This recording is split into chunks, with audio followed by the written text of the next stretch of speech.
Hello, everybody, and welcome to the Breaking Bread Building Bonds Summit. I've had so much fun with that. It was kind of a tongue twister at first, but we kind of got it going. So anyway, we are here today to start spreading the news bigger than I have been for the last, I don't know how many million years, about reviving what I call the Rosetta Effect and my back to the table movement. I think it's a critical thing in society today. It was something that was always a thing, and then all of a sudden it wasn't.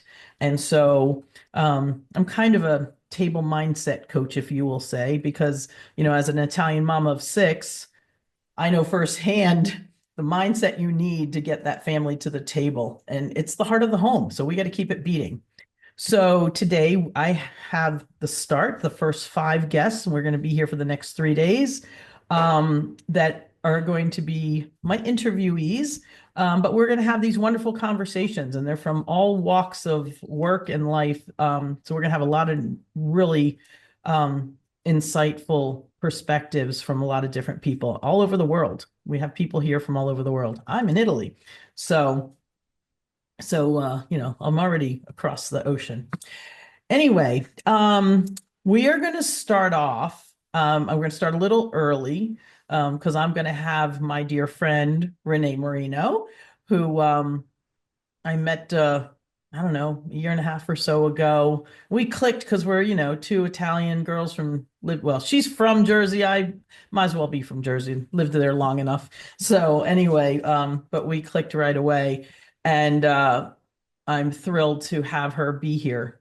Renee, would you like to jump up here with me? Well, I absolutely love what you're doing. I love your mission. You and I have spoken about this. This is why I'm so thrilled to be here as your opening speaker, because if anybody believes in the power of connecting and communicating around the table, it's me. And that is my upbringing. As you said, an Italian American girl from Jersey. The most common place you could find my family and I growing up was sitting around the kitchen table eating, laughing, sometimes arguing, but nonetheless communicating and connecting. And I now realize, as an international speaker who travels all over the world, helping people get back to that authentic communication and connection, that's where my love of it really began, because I saw how much love and how much openness that brought to our family by doing that. Absolutely. It really does start at home at the table. And I think that most other cultures live this way. They spend their life connecting at the table. Life is all about the food. And so, of course, we got to make it good. If we're Yeah. going to sit there for long enough, let's make good food. But it is truly a connector. When somebody has a baby, we take them food. If someone has a death in the family, we take them food. If we have a graduation or a wedding or any other event in life, what's the first thing everybody asks when you come home from that wedding? How was the food? It's always about the food. Food brings us together. I think something really important to highlight here is we're talking about basic human needs here, right? To survive, we need to eat. Whether, I always say I live to eat. Some people just eat to live. I don't quite understand that, but it is a survival mechanism, and that's why this is so important, this idea of breaking bread and building bonds, because the second survival skill is connection. Human beings are meant to connect. Human beings are meant to be in community, right? We connect through what I teach, storytelling. We connect through communication. So this is why this is so beautiful and so necessary. And I'm so happy that you're bringing this to the forefront and opening people's eyes to this, because right now, as we all know, we live in a highly digital, artificially intelligent society. And what I often say, and I talk about this a lot from stage or when I do news segments, the one thing that AI can never replace is human connection. And it's our job as human beings to keep that alive, to get back to that authentic connection, looking each other in the eye, right? Giving each other hugs, making each other feel seen, heard, and understood through what I call complete listening, listening to hear and not just to respond. These are all fundamental principles for us to be and elevate as human beings. And what I see, and I'm sure you can agree, is these elements are being lost because everyone's so concerned with external. I need the newest app. I need everything outside of me. But what we need to do is go back to within us, right? And start from the foundation. And that foundation first starts with ourselves and then with our immediate family, friends, community. You couldn't have said it better. And I know, I don't know if a lot of you know, but besides having been an actress and on the stage, Renee has also well, I think you've been working with Tony for a couple of years now, right? So, Yes. Yep. so Renee has worked with Tony Robbins very closely. I was on his most recent event Summit. summit, Mhm. and the very first person I turn it on, and I see Renee standing there, just Yeah. everybody excited. But even in these grand places that she is there, what is she doing? She is trying to pull people together to connect, because really everything that Renee talks about, everything that Tony Robbins talks about, really at the very base of it all is human connection. And Yeah. so when you talk about the family table, that's where it starts. Do you want to share a little bit about that experience too? Yeah. I mean, I'll say this, everything, you can be the smartest in the room. You can be the most beautiful, the most talented. Trust me, I've had the honor, my career for most of my life was as a professional actress on Broadway and film, TV. So I've had the honor of being on red carpets with, some of the biggest celebrities in the world. And it's great and amazing. But I'll tell you this. It doesn't matter how big you may be or how beautiful or whatever it is. If you don't know how to connect in a genuine way and you're not a genuine person, I'm turned off. I'm like, well, that's great. I can't watch your movies anymore. I can't invest in what you're doing because to me, nothing matters than truly connecting and being around truly genuine people. And that's what's so beautiful about speaking of Tony Robbins. I say, he doesn't just walk his walk, he runs it. I mean, he is so everything that you see, everything that he preaches, he practices. So to work alongside of him is such an honor because I'm like, yes, that's what it's about. There's so many people we see them all right on social media talking a lot, influencers, thought leaders. But I'm more interested in who you are when the camera's off. Who are you when I meet you backstage? I speak for the Aspire Tour, which is so incredible. And we get to travel all over the country and beyond. And the best part of it for me is connecting with the attendees after I get off stage. Because I'm like, see, I'm a real person. I'm the same Renee that's on stage, the same one who you're going to meet in the neighborhood, the same one you're going to meet around the kitchen table. And that's important because people need to know who they're getting. I believe in my heart, I know that this is what's so needed in the world right now, not only for our external success, but internally to calm our nervous systems down, to get back to the basics. We need to get back to that real human connection. And as you said, it starts around the kitchen table with our phones out of sight, right? Not just flipped over so you can't see the time. I'll tell you this incredible study. It's called the iPhone effect. And it looked at two people in a conversation with a cell phone present. So listen to this, you guys. Think about how powerful this is. Even though neither person picked up the phone, neither person looked at the phone, still that phone proved to be a distraction. So if we want to connect with people in a real way, if we want to create opportunities for ourselves by meeting people, by having conversations, let's put those phones out of sight because research is showing us that no matter what, it distracts us. So let's start within ourselves, within the home, in that home mechanism and say, you know what? During dinner, let's put our phones aside. Let's have set time where we get to check our email or check our text messages because nothing is more important than bringing ourselves back to that space and grace of peace and balance. That is so, so true. The phones, okay, the running joke at my house is that they're allowed to use the phones for the first couple minutes because they can take pictures of the food and then they have to put them away.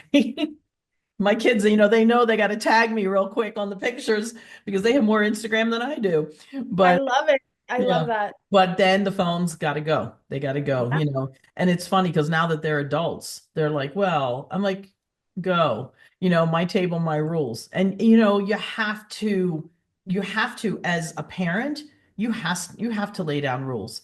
And no matter who's at your table, it can be your own kid, it can be the neighbor kid, it can be a guest in your home, say, excuse me, but we don't have phones at the table.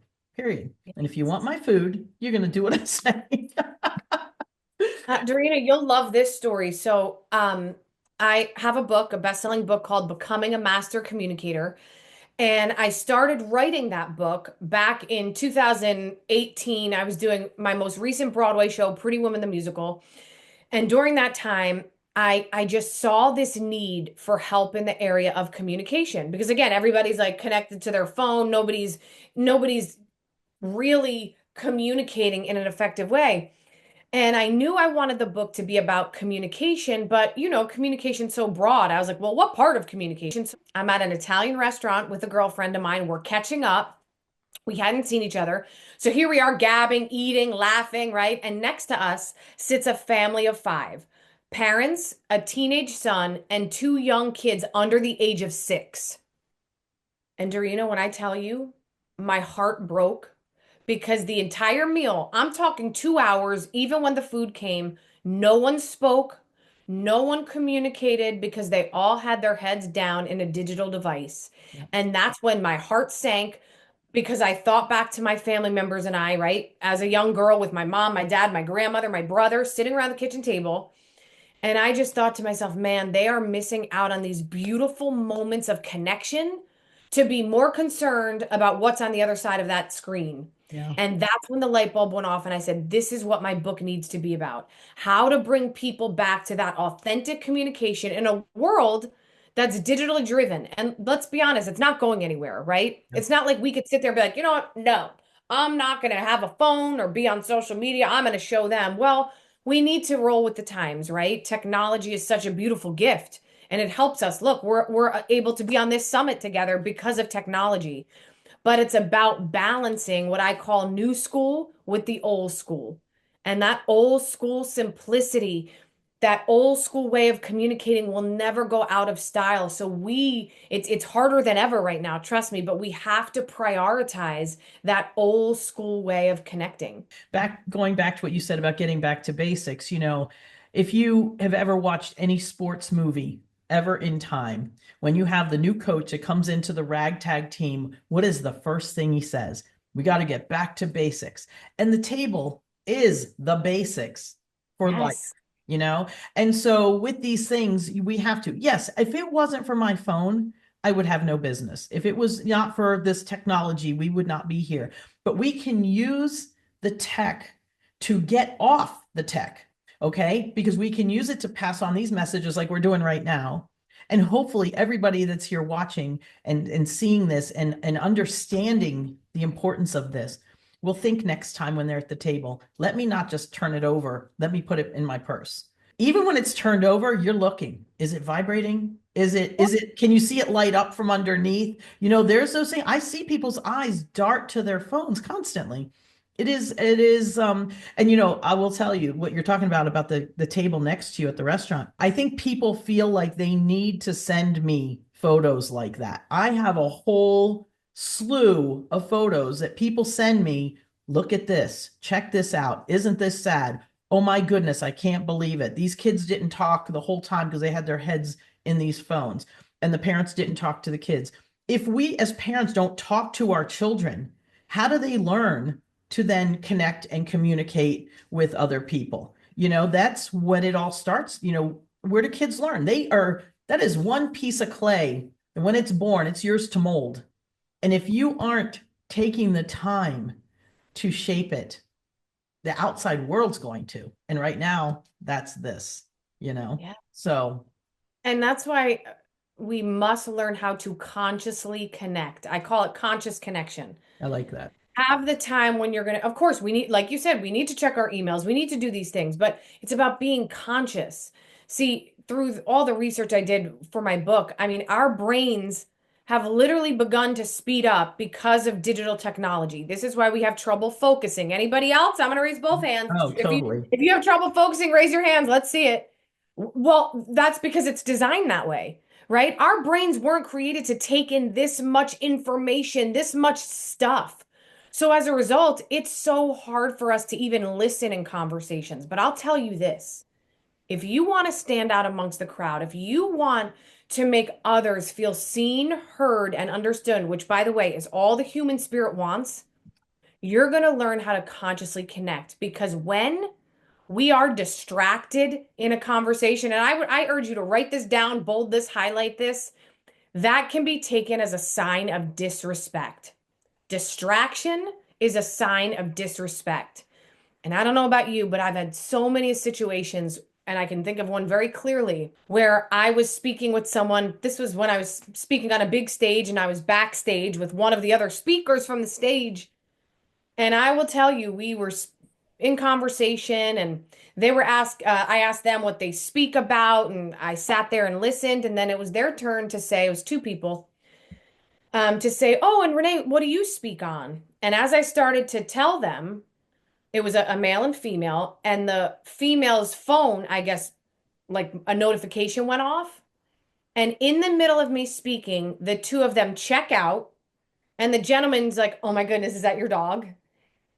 And they all of a sudden start talking about the picture that popped up on their phone. And I was like, okay, Wow. this is my chance to walk away because I just couldn't believe it. I'm thinking you're on stage speaking, teaching others, right? You're considered a thought leader, and here you are, and I'm feeling extremely disrespected. So just think about that. They're not bad people. We all do it, right? I can speak on this because I've made those same mistakes. My husband loves to tease me. He's like, "Hey, Miss Master Communicator, I don't think you're listening to me." So we all fall into the pattern, but this is why it's so important for us to have these conversations like we're having, to sit around the table and create the habit of connecting because otherwise, trust me, the world will take us. The world will take us out of it.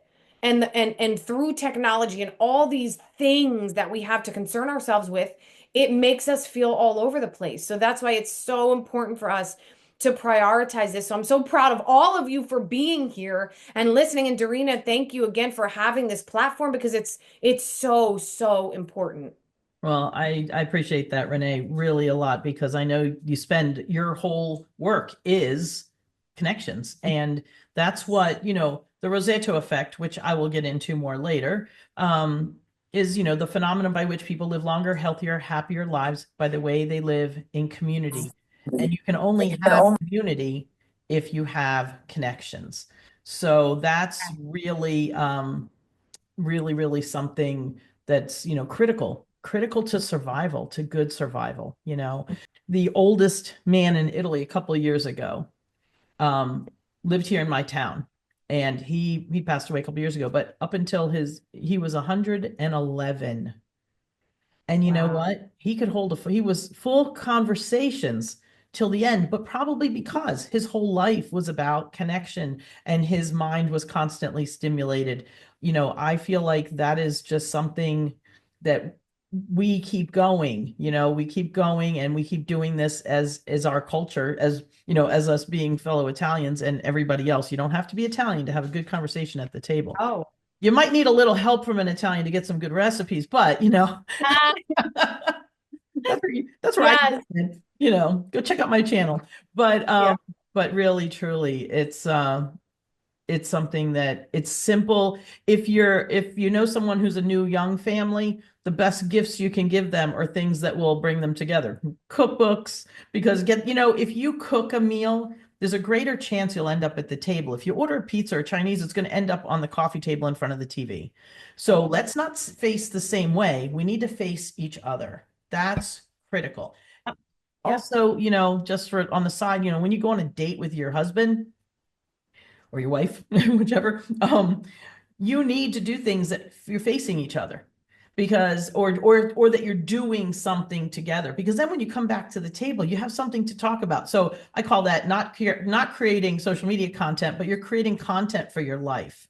You're creating content for conversation at your table. So don't go to the movies on your date night, maybe once in a blue moon, but make it be something where you're doing something that's stimulating you, that is creating something that's that you're going to start talking about. Gosh, that was so much fun. We need to do that again. What if we do it this way next time or whatever?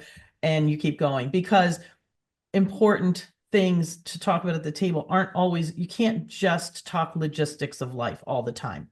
So you need to be able to live a life and then bring that life to the table and then let the table inspire the rest of your life. Beautifully said. I love that. And it's so true.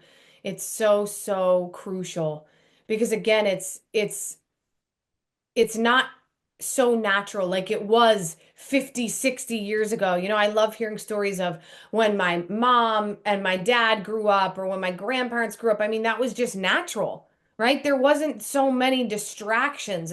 So it was easier to do that. Now you really have to make a conscious effort. So I really want to stress that point because for anyone listening, don't think that, okay, this is just going to happen naturally. Our culture, the world we live in right now, doesn't make it easy. It's not natural. So that's why we have to be the ones to have our eyes open, to stay aware and say, okay, you know what? I do this all the time. My husband and I, will be upstairs. He just finishes work and I see us both like last things on our phones. And I'm like, all right, that's it. We put the phones away. But you have to consciously do it because again, just by nature, it leads us more towards being more connected to our digital devices than we are to one another. Yeah. Now, Renee, what's the name of your book again? Becoming a master communicator. I love it. And everybody, obviously, they can get that anywhere, Yep, right? Amazon. Amazon, yep, Amazon.com, Barnes and Noble. And it's just great because, like you said, it's me. You guys have all met me now. You'll hear my voice, and it's also on audiobook, and I narrate.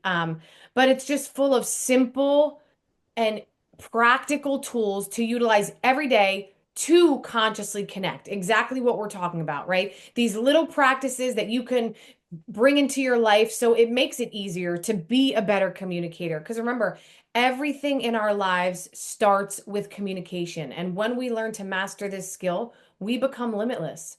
Everything in our lives starts with that communication and connection. So my book is just a really beautiful guidebook, simple tools and practices that you can utilize. And it's really great to offer to your children as well. Because again, the generations growing up now, they're really far removed. I grew up at a time where the cell phones just started, right? But now it's like they're brought into it. My nephews who are 7 know how to work the iPad better than I do. And starting conversation and learning how to communicate, of course, starts at home as a child at the table with your family. But that takes you so far in life. Doesn't that take you into business? And because Oh, even business deals, where are they made? At a table in some fancy restaurant or something, right? So something that's definitely critical. I mean, that totally takes you into your whole life, makes you a better business person, a better boss, a better employee, either side of it. If you can communicate oh simply my from the beginning, then it takes you into your entire life. I agree with you 1,000,000%. And I started my own business just 5 years ago. As I said, my whole life being a performer. I didn't even know what an entrepreneur was 5 years ago. I'm not even kidding. I was like, what is that? When someone said, oh, you're going to build a funnel, I was like, what's a funnel? Like a beer funnel? What does that mean? So I was really starting from the ground up, but the one quality throughout my life when I look back as a singer, as a dancer, as a performer, as a speaker, as an author, the one skill that has allowed me to create success in my life and to meet the most amazing people is my ability to connect. And I say that with full transparency and full confidence. Even my days on Broadway. Yes, I am a singer, a dancer, an actor, but do I think that I was God's gift and the world's best dancer, the world's best top singer and actor? No. Was I great at that? Yes. But what I've always done better than most is connect.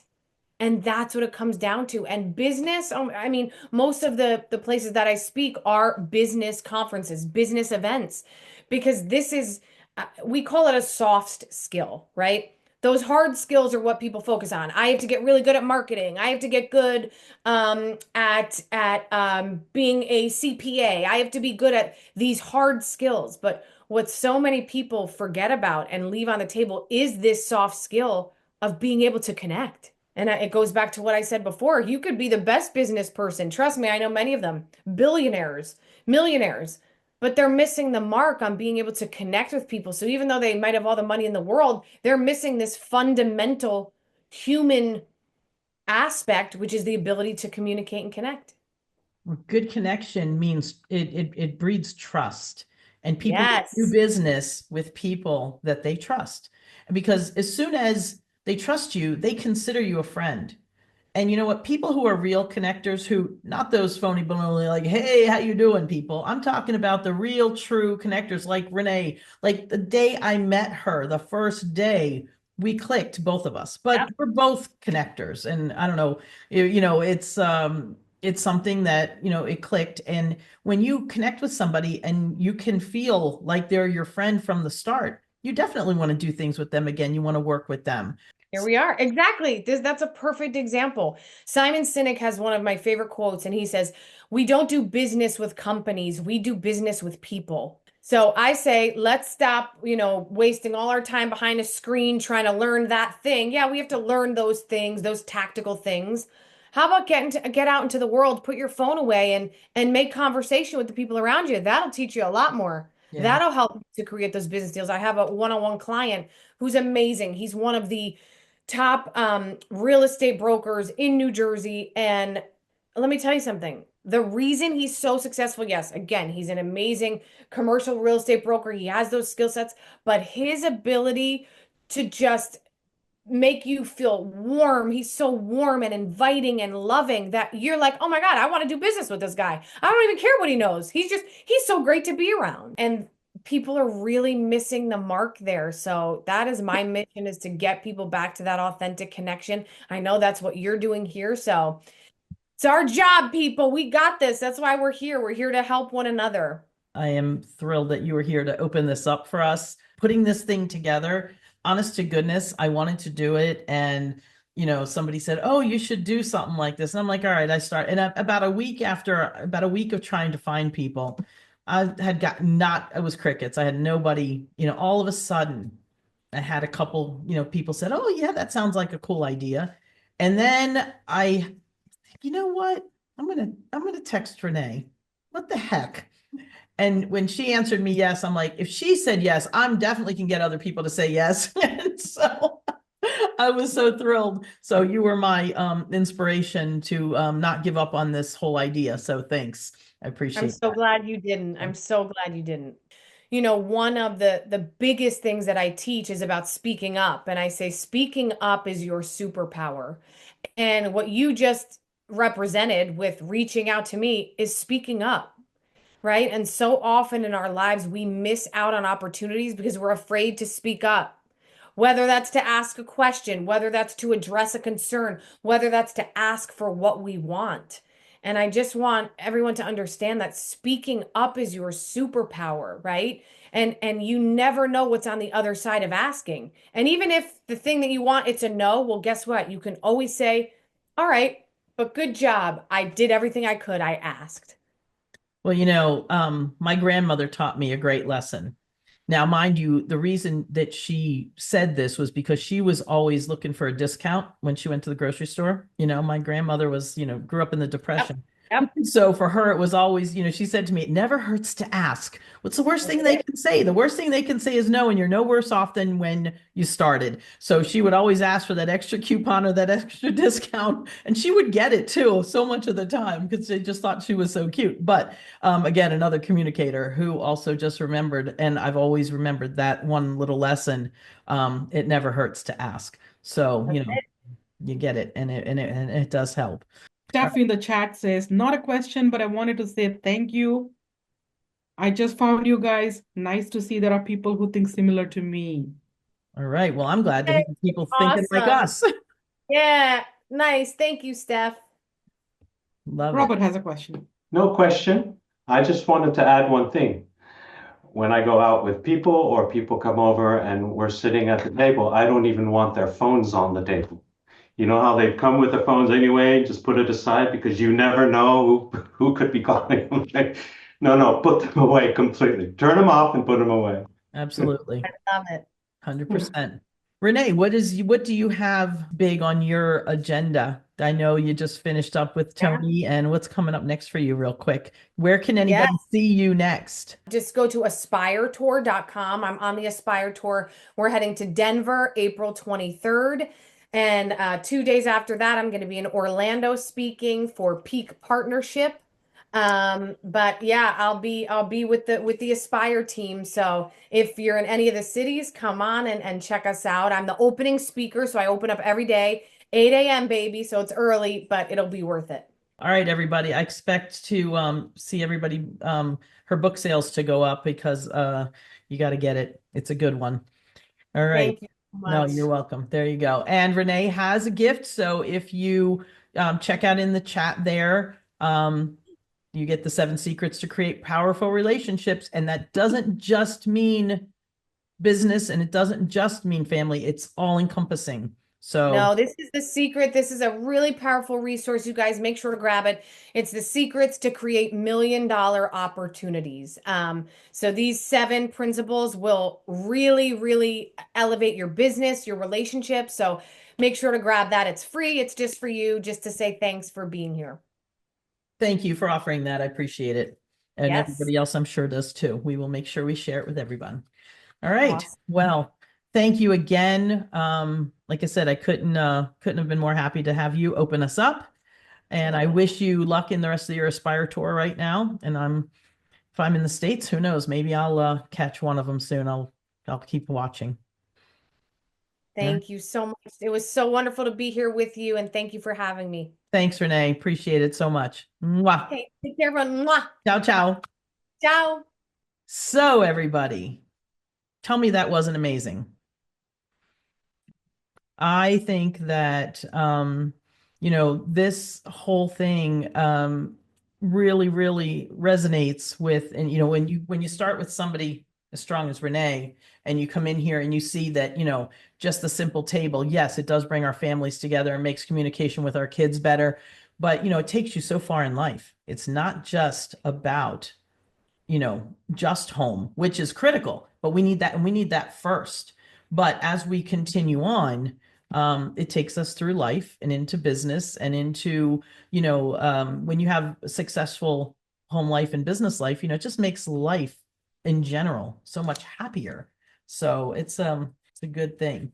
So I can't even, each one of our speakers is going to bring a unique perspective to all of this, but we're all united in the belief that, shared meals have the power to shape lives.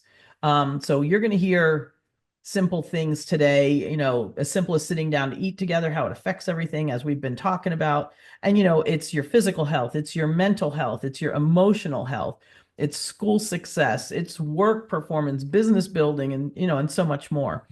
So right now we have a few minutes, and if anybody has anything you wanted to talk about, and we can open it up to anybody else's perspectives or thoughts while we're here. And in a few minutes, we're going to welcome our next speaker, who is Robert Tetero, who is already here. But we're going to give people a few more minutes here. And if anybody wants to have a a quick drink break or something, you can go do it. Between speakers, we'll always have a few minutes for just chat time or get a drink or have an espresso or glass of water or something, or, you know, the ever important bathroom break. But we're still early here. So that's that. Okay, somebody else is here. So we're doing good. I'm glad you all. So anybody have any thoughts on what you've just heard? Give me some feedback here in the how many of you loved Renee? Put a heart in the chat. I love it. Absolutely love it. So while we're here right now, I'm going to, and I have a nice big group of you sitting here watching, which just thrills me to pieces. I'm going to share with you for a moment what the Rosetto effect is, because a few of you, actually, there's not many of you on here that I know yet. So this is kind of exciting. I'm loving to see all these new people, new names, new faces. The Rosetto effect. This is something that I'm trying to revive, and this is part of, well, the biggest part of why I've brought all these people together to talk to you all. The Rosetto effect is the phenomenon by which people live longer, healthier, happier lives by the way they live in community. Now, this is what the story is behind that. You see, in the 1880s, people from this town in Italy, where I am right now, immigrated to the United States, and they landed in the slate mines working in eastern Pennsylvania. And they were kind of a little discriminated against at that time, didn't speak English. They were kind of dark and swarthy. So they were so they moved off to the side and they built their own little town, and they named it Rosetto after the town here in Italy, after their hometown. Well, they lived in this little enclave for many years, and fast forward to the 1960s, the doctor serving the town told another doctor nobody in this town had any heart disease and a lot of other ailments as well. And they're like, well, what are they eating that they're so healthy? So they go and they study the town. But they found that they were eating salted cured meats, food fried in lard. They were smoking and drinking and happy and healthy. So what they ultimately did was they're like, okay, well, that's not it. So they continued and they studied and studied. And what they ultimately attributed their good health and longevity to was their community-centered, church-centered, family-centered life. Life, I call it, around the table, not necessarily what's on it, even though we know that's important because we are going to be talking some nutrition later, but also, most importantly, who's around the table, who's in front of you, who are you sharing that meal with? So they called it the Rosetto effect, and this is what I'm trying to revive, and that's what this whole thing is all about. We are reviving the Rosetto effect. So over the next 3 days, you may hear me talk about the Rosetto effect a little more. I may explain it again, but that's what it is. And there's plenty of books about it. In fact, later on today, we have an author who actually wrote about it in his book that's about nutrition. So we're bringing it back, and we're at the forefront of it because, you know, who better to bring it back than an Italian mama from Rosetto? So there you go. Anyway, let's see. What was I forgot what I was going to say. So anyhow, You want to tell us about your course, Dorina? Oh yeah, thank you. You know what I was doing? I wasn't distracted by my phone. I was distracted by my cup because I know I have one little sip left. I was going to take it. Anyway, yes. So yes, I do have a course, and it's about bringing the family back to the table. And so I give you the tools to get your life, your kitchen, your cooking organized so that you can better start this whole process in your home. So I will give you more information about that later on, but stay tuned because it's a 6-week course, all encompassing. So it will definitely be something you want to be part of. So anyway, back to the Rosetto effect. So because that I'm here in the original Rosetto here in Italy, you know, it's funny, but they don't know what the Rosetto effect is. They don't know that term. And I, having come from America, have been teaching the ones here about that term. And you know why they don't know what it is? Because they don't need to know what it is. They live it all the time. The meals we have, and nobody questions taking time out to connect. You know, it's a meal, it's a coffee together down at the cafe. Well, here it's called the bar, but it's a cafe. We think of a bar as someplace to go get, you know, drinks. But yes, you can get that there too. But we go down and we get a coffee together and we sit and we connect. anytime you're across from somebody, connecting is critical. And it's usually over a table and it's with a drink, a coffee, or a meal, but nobody questions it. And they always take their time. You know, it's kind of a known joke about Italian goodbyes. They last like an hour. Goodbye. Oh, and by the way, oh, goodbye. Bye. Ciao. It's always ciao, ciao. It's like they have this cha-ching. It's a ciao that they keep going on and on. So I have a friend that every time I talk to her, it's about 20 chows before she finally gets off the phone. And she thinks it's funny that I think it's funny.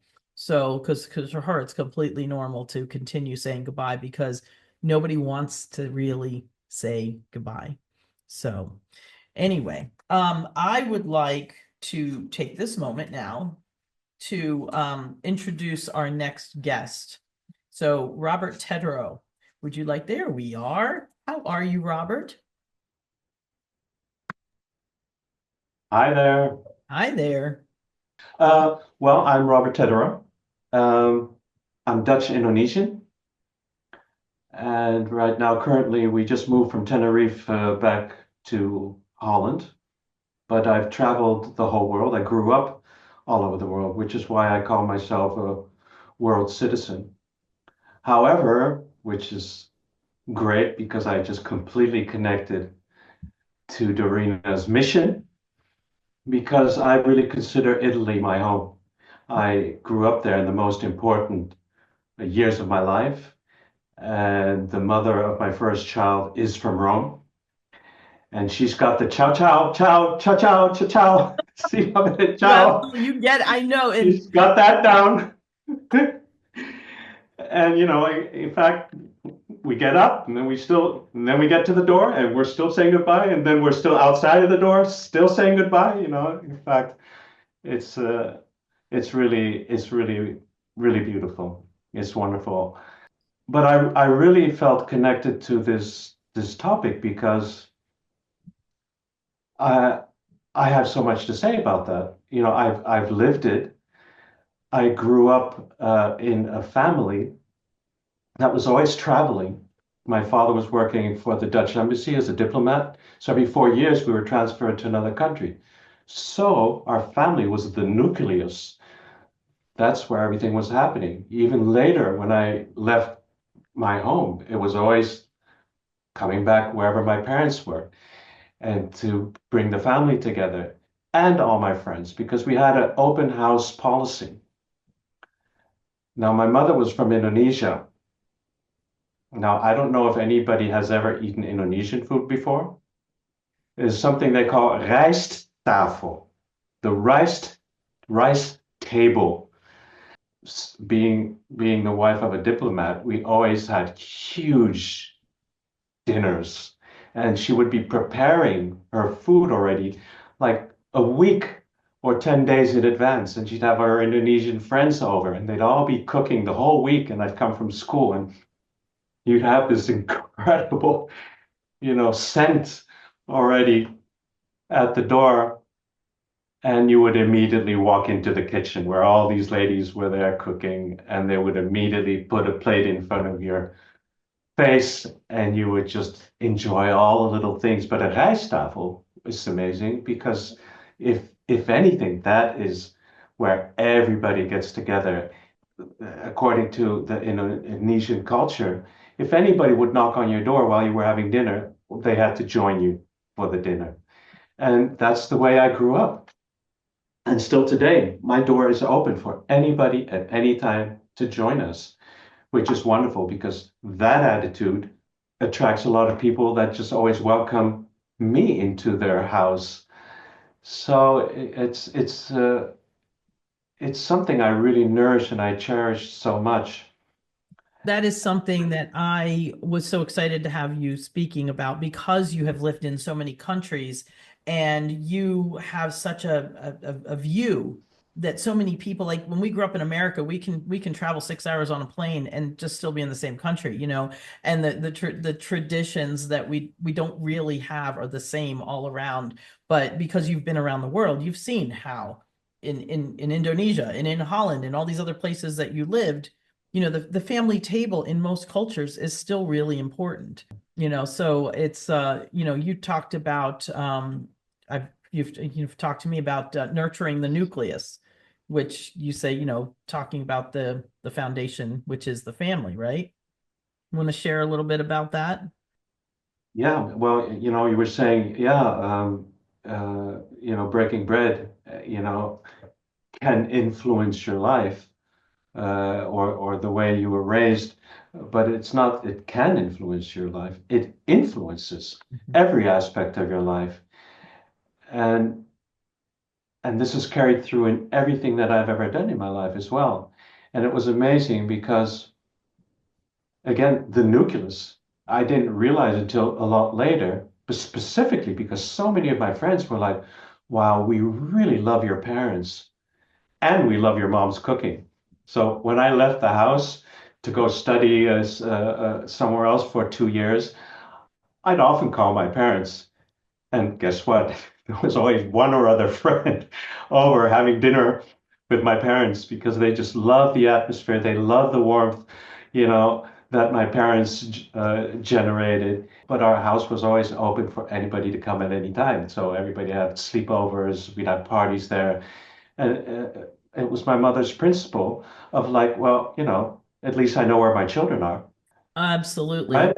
I have six, That- and people were always surprised that I always knew where they were. And I'm like, well, they're right here. yeah, So yeah, yeah. So talking about nucleus, it builds trust. You're really close. There's such an amount of respect. When we did go out, it was just natural for us to, hey, mom, I'm here. There was such an amount of mutual respect and mutual trust. So, and then during all my travels, I just found out that this was something that I discovered in a lot of cultures, such as when I ended up with the Native Americans in the United States. I apprenticed with a Native American Hopi Indian for more than 16 years, and I've been going there for more than 30. But and I still yearly I bring a group of people that want to dive into shamanic work, and I bring them to my native family. But we're up on the mesas, and it's people you might not know at all, and you're walking through their little village and they're all like beckoning you into the house to share bread with them. They're poor, they don't have much, but they'll share everything they have. And, as I talk about this, it makes me really emotional because it's just so heartwarming. food And is something that connects us like that. They'll, as the old saying is, they'll add a little more water to the soup just so that they can share it with others. And yeah, it's a beautiful people who don't have a lot, but they will share their food with you. and that's what most people that, and one of the reasons why I want to introduce that culture to the groups that I bring there is so that they see that we are complaining. We have such a good life and complaining about so many things. What is that all about? No, open up, connect, just like Renee was saying. It's all about connection. It's all about opening your heart and allowing people into your heart and lives. So a wonderful story I want to share. We were going to do a sweat lodge in the middle of the mountains. Now the Zuni Indians just paved the way through the forest so that we can get there with our bus because we had to haul our van. We had to haul in all the things we needed for the sweat lodge. So by the time we got in the sweat lodge, it was like 11 or 12 midnight. So we got in the sweat lodge. About 2, 3 hours later, we were done. I opened the lodge. I walked out, and there were rows of table full of food, and all the native people were just sitting there in silence, waiting for us to have completed the ceremony. It was just unbelievable, and they welcomed us, amidst them, and then we all sat down and we all ate together. I mean, those are memories you'll never ever forget. Never ever forget. So amazing how they welcomed us into their culture, you know, and always expressing their gratitude and thanks. I'm gonna have to come on one of those. Yeah, really, really Yeah. beautiful. So, share with everybody a little bit about what you do, in because I know that you have besides you do the trips to these places, right? Is to the village there. Yeah, I was always taught, like you need to be doing something in your life that you can do best. I never knew what I could do best because I did so many things. Just to forget to mention before I talk about anything else, I used to be a chef cook in an Italian restaurant, believe it or not. I walked in and I thought I was going to come to wash dishes. And I walked in and he says, "Hey, here's our new cook." I'm like, "Excuse me? Oh, you can cook, can't you?" And I'm like, "Well, yeah, but I also learn fast." So I spent a year cooking. And also there, we never ate before all the guests came in. We always ended the evening when all the clients were gone and I'd cleaned the whole kitchen. And then I would cook for all the waiters and the owner, and we'd sit together again and just enjoy a really sound, beautiful meal with each other and a nice glass of wine. I mean, we used to, Yeah, I those grew kinds up in of a things. restaurant and we used to do the same exact thing at the end of the night after everybody was gone and everything was clean. Then we cooked Yeah, for all of us. yeah, We all sat down. It yeah, wasn't just people eating on the run, even where we worked, we all sat down at the table then and yeah, enjoyed our yeah. meal and shared about our evening. So beautiful. Anyway, what do I do in the course of my life? I was trying to figure out what it is I really wanted to be doing, and I ended up from my shamanic path. I ended up discovering breath work, and that's what I've been doing ever since. For 32 years, I've been helping people get their life on track, trying to identify these specific things that are holding them back of becoming completely successful. And one of these things are obviously also stress related issues in their lives that they have difficulty with. I attribute it to what I call a life stress blueprint, which I also again attribute to the way we were born. If we were born in stress, well, guess what? That's the way we operate. Our, you know, our operandus uh, mundi, the way we just operate, and we're not even aware of it. So that's a little bit of my mission of teaching people how to uncover what it is that is keeping them from being completely successful and living a complete stress-free life. And I mean not stress management, because if you're managing stress, you're still dealing with stress. Yeah, right. I talk about eliminating it completely. Well, if we start with good connections, then it starts off life that way. You can start off in a good way by starting at the table because you have Yeah, a place when you feel connected to start with and you feel like, someone's got your back and you have a support network around you, whether it's a single kid with parents or it's six kids like my table. My kids are always there for each other and we are, there for us and us for them. Because it was something that we always did, so that it became exactly. a part of our lives.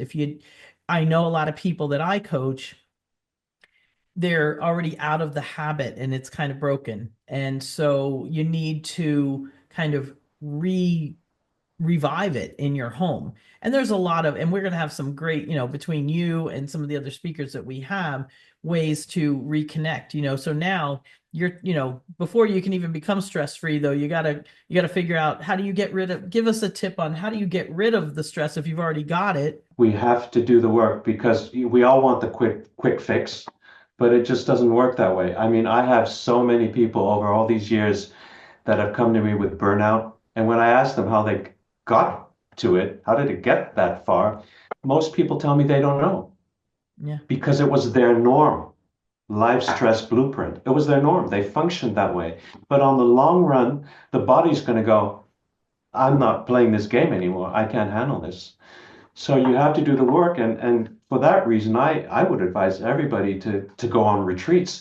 For 32 years, my wife and I, we've been giving retreats where we teach people this specific way of breathing and unraveling all these underlying causes of stress, including your birth, including all these things in your life that you haven't been able to deal with, cultural, social, religious conditioning. You know, it goes on and on and on. Your astrological configuration that you were born in. Well, if as an Aries, one of my limitations is I'm too impulsive, you know, that's something I need to learn to overcome. I'm not just stuck to my astrological, you know, influence. You can overcome everything, and that's the good news. Yeah. And then And one, when it comes to and when it comes to retreats, you know, even during the various retreats that we give, serving delicious food and breaking bread together becomes instrumental. Because it's when, you know, the challenging mental and emotional work can be put aside to nourish our bodies and souls and to forge these deep and intimate relationships of a shared common experience. And lots of my friendships have come forth out of these retreats. yeah, Really beautiful. And it's the food that brings them together. You know, absolutely. I had a day of hard work, you know, on the emotional stuff. Okay, everybody, now you relax. Now you just get to nourish on a different level. Yeah. You know, my trips here to Italy started out as culinary trips. The very first one, because someone was in one of my cooking classes who, you know, said, well, you're always talking about Italy. When are you taking us? And so it was a culinary trip. But once I got here and realized, wait a minute, this is Roseto. This is the Roseto effect. A lot more to teach than just cooking. And these trips have now become cultural heritage, but there are these off the beaten path, slow living. So now we don't just come learn how to cook, we learn how to live. And they have become basically a retreat. And people leave here with that whole feeling of wholeness again, because they come feeling, you know, maybe they've come from these run around crazy lives. And I tell them, I was like, wait, you're going to come and live here for 10 days. You're not just visiting, you're not Right. looking in the snow globe. If you want to change your life, you need to jump in the snow globe. Okay. In That's it. anything that you're doing, you need to really give it the time and the effort and the energy that it needs. Because if you don't put forth the effort, like you said, you've got to do the work, nothing's going to work. There are tips and tricks we can all do to get ourselves to help us do the work because it needs to be done. And in the Right. end, it's so much more, you know, when you can nourish your family, not just physical nourishment, but then you see the joy that comes with it all. That's your emotional and your spiritual nourishment right there. It comes, Absolutely. you know. Absolutely. You know, even as a student, I always cook for myself because it is the love and appreciation that I have for myself. You know, it's too easy to say, oh, I don't feel like it. I got to study. I got to do this. I'm going out with my friends. No, I took the time to cook for myself always, no matter what. My youngest son, he was away at school, and one day he sends me a picture. Now, he was sharing a dorm, and he was with three exchange students. There were three different Asian countries. Okay, and they decided that they were going to make a meal, and they were going to make each of them were going to make a meal from their country. So here's all these dishes. He took a picture from the top so he could see the whole table, right, with all the dishes on it. They were all rice, rice, rice, pasta. Guess which one was my kid? You know? But it was beautiful because they were around the table here. They were four college boys, and they were sitting there sharing foods from each of their cultures. And I like was almost crying because I was like, yes, you know, the kid who used to fight with me is doing exactly what we all always did, eat at the table and Right. share, which, you know, when you can bring your culture to the table, that's a beautiful thing too. You know, you got to know who you are. And a lot of the things that we do, if we start bringing, it's kind of a fun thing when, if you like, I know a lot of people who don't know what their background is. They're just American, say. And I always encourage people, seek out your heritage and look it up, Right. find what it is. And you know, somebody said to me one time, well, Dorina, you know, like all my grandparents, all four of them are from four different places. I'm like, that's fine. Look up all four, learn some recipes from Right. each of those traditions, find the ones you like. Because you know what? Maybe you don't like lasagna. I don't know anybody that doesn't like lasagna, but I'm just using that as an example. Pick a different Italian dish out of your background or something. Find the ones you like, bring them into your home and make them your family traditions, because then your kids will take those traditions. And, you know, it's the rituals and the traditions from our heritage and our faith and all that stuff that bond our families. So we need that. We need to do that. And so I do encourage everybody, like, gosh, Robert, your background is so incredibly unique. I mean, Indonesian and Dutch, two completely different cultures. It's Correct. definitely, Yeah. and when you do that, but wow, what a cool mix, and you've got the traditions from both to bring to your, to bring to your table, as well as, of course, you learn so many things traveling around the world, which I think is so cool. But look it up, find it, bring it, learn how to cook. It's so important. If you can cook, if you can learn to cook, then you can cook anything. I've cooked meals from so many different Correct. cultures in my catering career and stuff. People are like, "Can you cook Caribbean?" I'm like, "Sure." Never done it before, but I did it. And you know what? People were there that were from the Caribbean and said, "Wow, this is great. Where'd you get, what Caribbean restaurant did you go to?" I'm like, "I made it." You're Italian, I know, So, it's definitely a skill. It's a life skill. Absolutely a life skill, because Yeah, correct. that's what brings us to the table together. So, I have to confess though, I mean, I do think I'm a really great cook, yeah. but I have to be in the right mindset. Well, yeah, I think anybody's got Yeah. to be in the right. I mean, sometimes I'm like looking at my husband, I'm like, "Oh, can you just make something? I'm tired of, my brain's tired." You get into these routines sometimes, and everybody has their repertoire, their certain number of dishes that they know. They have their go-to dishes that when they're All tired, right. they can't think. But and then you have those days where, like, you know what? I'm sick and tired of everything I make. I want to try something new.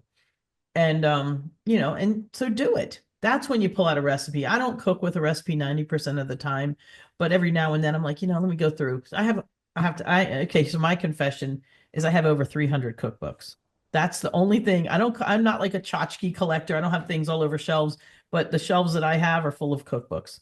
And I read them like novels, but I read them for ideas, and I've got like every culture, every kind of cook. Yes, I have a gajillion Italian ones, but I don't really use them. I just like to look at the pictures. But anyway, but I love looking at all the cookbooks, and I will take a new recipe out of this one or that one every now and then. I bought a cookbook one time just because I liked the picture on the cover, because I wanted to make it. It was some spinach roly thing, and I bought this cookbook just for that one recipe, and of course I used it for others. But you know what? It's creativity. When we grow up, Correct. let me tell you, Exactly. and I know this will resonate with you, because you're that, I know the conversation we had, you're that kind of person. When we're kids, we spend like our childhoods learning how to live, learning how to learn, and a lot of it comes in creative ways. We're drawing, we're doing puzzles, we're playing with clay and Play-Doh or whatever, and we're being creative. Childhood is creativity all around. When we get grown up, let me say, when we grow up, all of a sudden there's so many less opportunities to create. We're not playing with Play-Doh. We're not pulling out the finger paints. And maybe we are with the kids, but then we're like, "Oh, but I got to clean this up now because I got to make dinner." I need the table. So we don't get to create. And the thing is, the kitchen becomes one of those places that we can have an outlet to create in, whether it's the flavors that you're creating, or it's the dish that you're laying out and presenting, the presentation, or the dishes that you're using, or the way you're setting the table. That's a way to be creative. And wow, it just feels good. You're like, "Oh, isn't that pretty? Oh, doesn't that taste good? Wow, that looks good."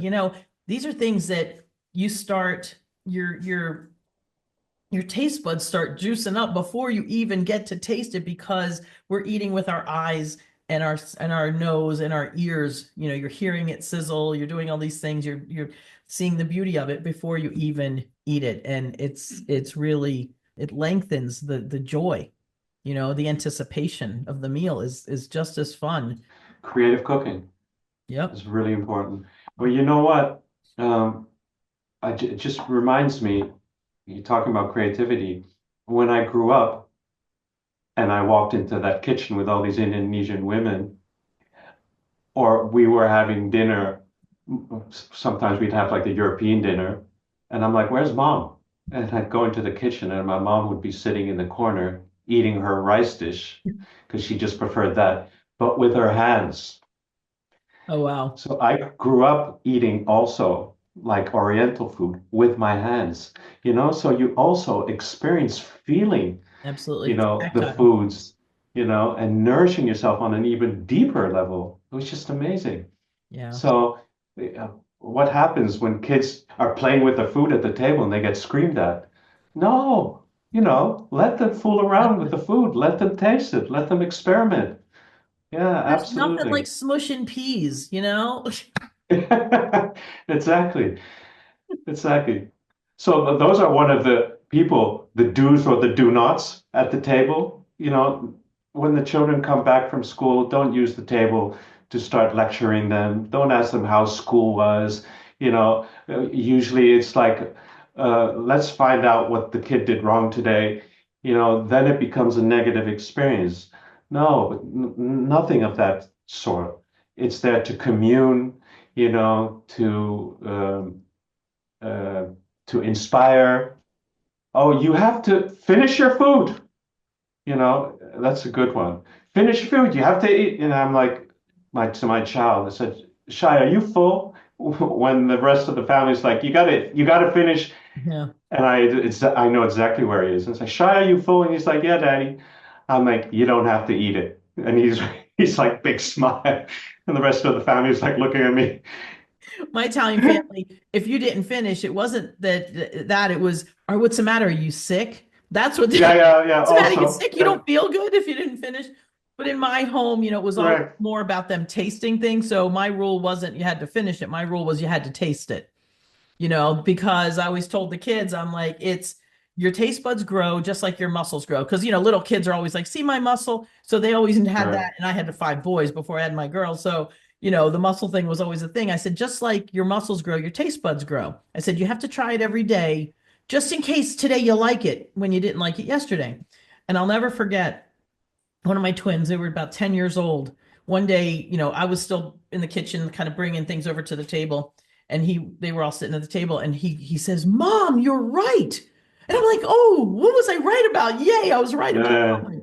He goes, I like this today. I don't remember what the dish was at this point, but I was just like, yes, that story I was telling them worked. It was, he finally had kept trying it. And I always tell him, if you make something in a different way, or just they get you get a little older, or you've tried it enough times that you acquire the taste, then food becomes more joyful. I can't tell you how many adults I've taught how to eat.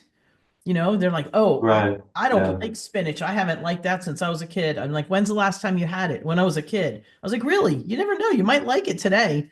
Encouraging the kids, not forcing, or making a right, rule of a one bite, you got to taste it. That's not going to hurt anybody. Forcing them to eat something like a whole dish of it that they can't stand, that's going to stick in their heads the rest of their life. They forced me. Now I hate it. So now, I just saw that I think Summer put it in the chat that you have a gift from you, 12 easy and powerful ways to accelerate your gratitude. And right, gratitude's a great thing to talk about at the table, not just at Thanksgiving, it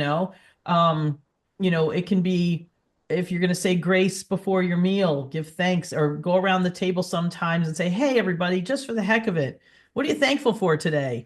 There's a lot of ways to express gratitude, and gratitude changes moods, doesn't it? in my family, we also had an altar, and when we ate, my mother would always put a little bit of food on a little dish and put it on the altar, like to give back to Mother Earth, for nourishing us and keeping us healthy. The Hopi Indians do the same thing. A lot of the native people do the same thing. Right. Gratitude, continuously being grateful. We take things for granted very quickly. So this is very, very important. Yeah, absolutely. Gratitude will change your life for the better because it also helps you step out of any form of lack because you're grateful for the little things. And I always say, if you aren't grateful for the little things, the big things won't come into your life either. When you do something like that, like go around the table and say, well, today I'm thankful for, or something, or even if you're saying something good that happened during the day, that in itself, just talking about something that went well, you're showing gratitude because wow, all of a sudden it makes you feel, Right. Right. happy and thankful. Because all of a sudden you're like, wow, it was a good day. But sometimes we don't get the opportunity, to share something good because, you know, something interesting and you since you've lived in Italy, how do people greet each other here? They always say buongiorno or buonasera. They're always just saying good day, good evening, buon pomeriggio. They don't use that often, good afternoon, but still it's always good day. And Yeah. and in Yeah. America, and I found this years ago. So our typical is, hey, how you doing? Okay. Well, then you start thinking, gosh, how am I doing? And I got to a point, there was a point in time where when I had the 6 kids and they were all in that age where they were like kind of running me ragged. And I got to this kind of answer that I was saying all the time. I thought it was funny. I was like, crazy. And I started saying that, and it was after a while, all of a sudden it hit me one day. I'm like, wait a minute. I'm always answering everybody crazy. And it was always a chuckle, a laugh, kind of a joke. And yet I'm like, wait a minute, I think I'm driving myself crazy by saying crazy every day. And so I changed what I was saying. And I'll Yeah. tell you what a difference that made. Saying, oh man, I'm great. Even if it wasn't, because you know what, when you kind of, I'm a firm believer a little bit in fake it till you make it, because when you're being the person you want to be, then you become it. So, it's Absolutely. not really fake because it's what you want. So Exactly. fake it till you make it only works because it rhymes, but it's actually not faking it because you're doing what you want to do. You're being who you want to be. And so I stopped saying crazy, but I will say that saying, hi, how are you? We think we're showing that we care about, okay, I'm asking you how you are. And it seems like I care about how you are. But the reality of it is 90% of the time when people ask you that, it's just become something to say. They're not really, and then all of a sudden they're gone before you can even answer. So it's Mm. better. Try this. Just start saying good day to people, which I think they do. Yeah. I know I got some people in England around here, but I know that my friends in England, hey, have a good day or good day. And it's a much nicer greeting.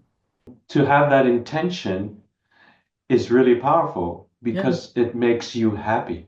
Mm-hmm. It really makes you happy. You'll make another person happy because they don't expect it, but it makes you happy. It puts you in a state of grace. Yeah.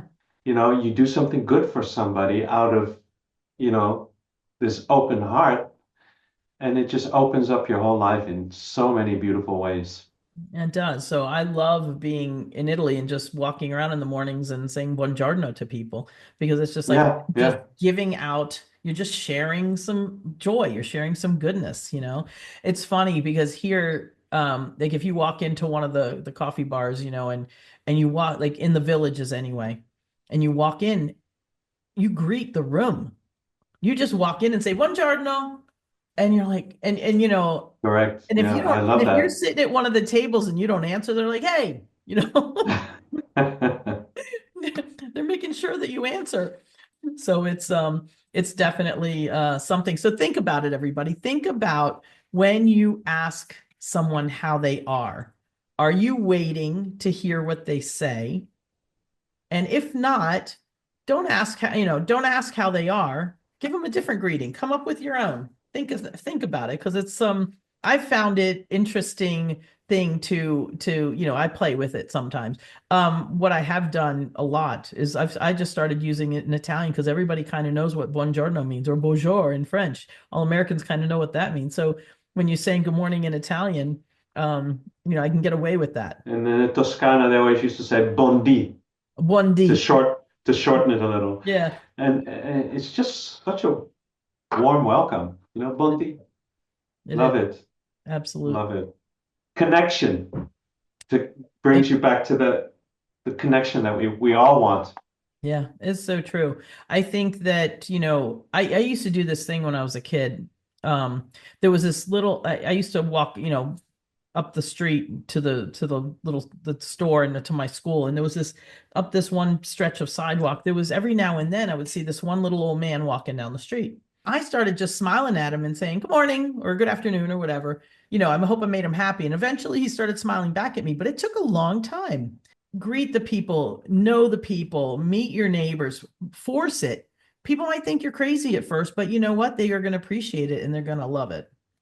You make a community. You have to Yeah, create it because we have a very lonely absolutely. society. And there was recently, and just now I just went blank on his name. The just outgoing Surgeon General in the United States wrote an article. So if you look it up, and it was about the kind of like I'll call it the loneliness epidemic in America, the lack of connections, and how that's so critical for our health. So find it. It's a good article. If I can find it later on, I'll put it in the chat. If not, it is on my Dorina's Kitchen Facebook page. Scroll down a little bit. I posted it there. But a very, very good article. Well, Robert, this has been wonderful. Does anybody have a question for Robert or want to know about his retreats? I have a Class question. has a question. I was just curious how you decided to get into what you're doing now, because I mean, you were a cook and you did all these other things and you were enjoy doing all those things and you were good at those things. What made you finally land where you are now with That's these a good retreats? question. Yeah, that's a good question. And I'll make it really short.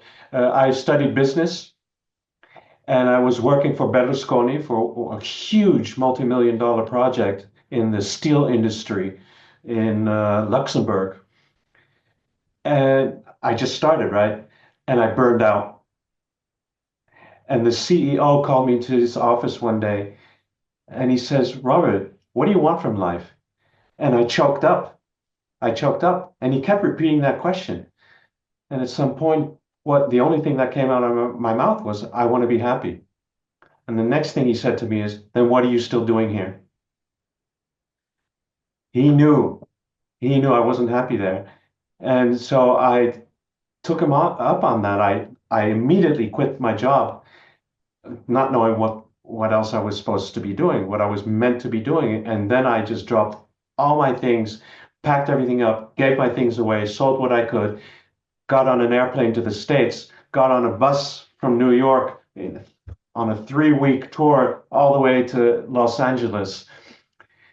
And that's when my life really began. I went on a 6-year vision quest, and I promised myself I would never come back into this world until I hadn't found what I was meant to be doing in this life.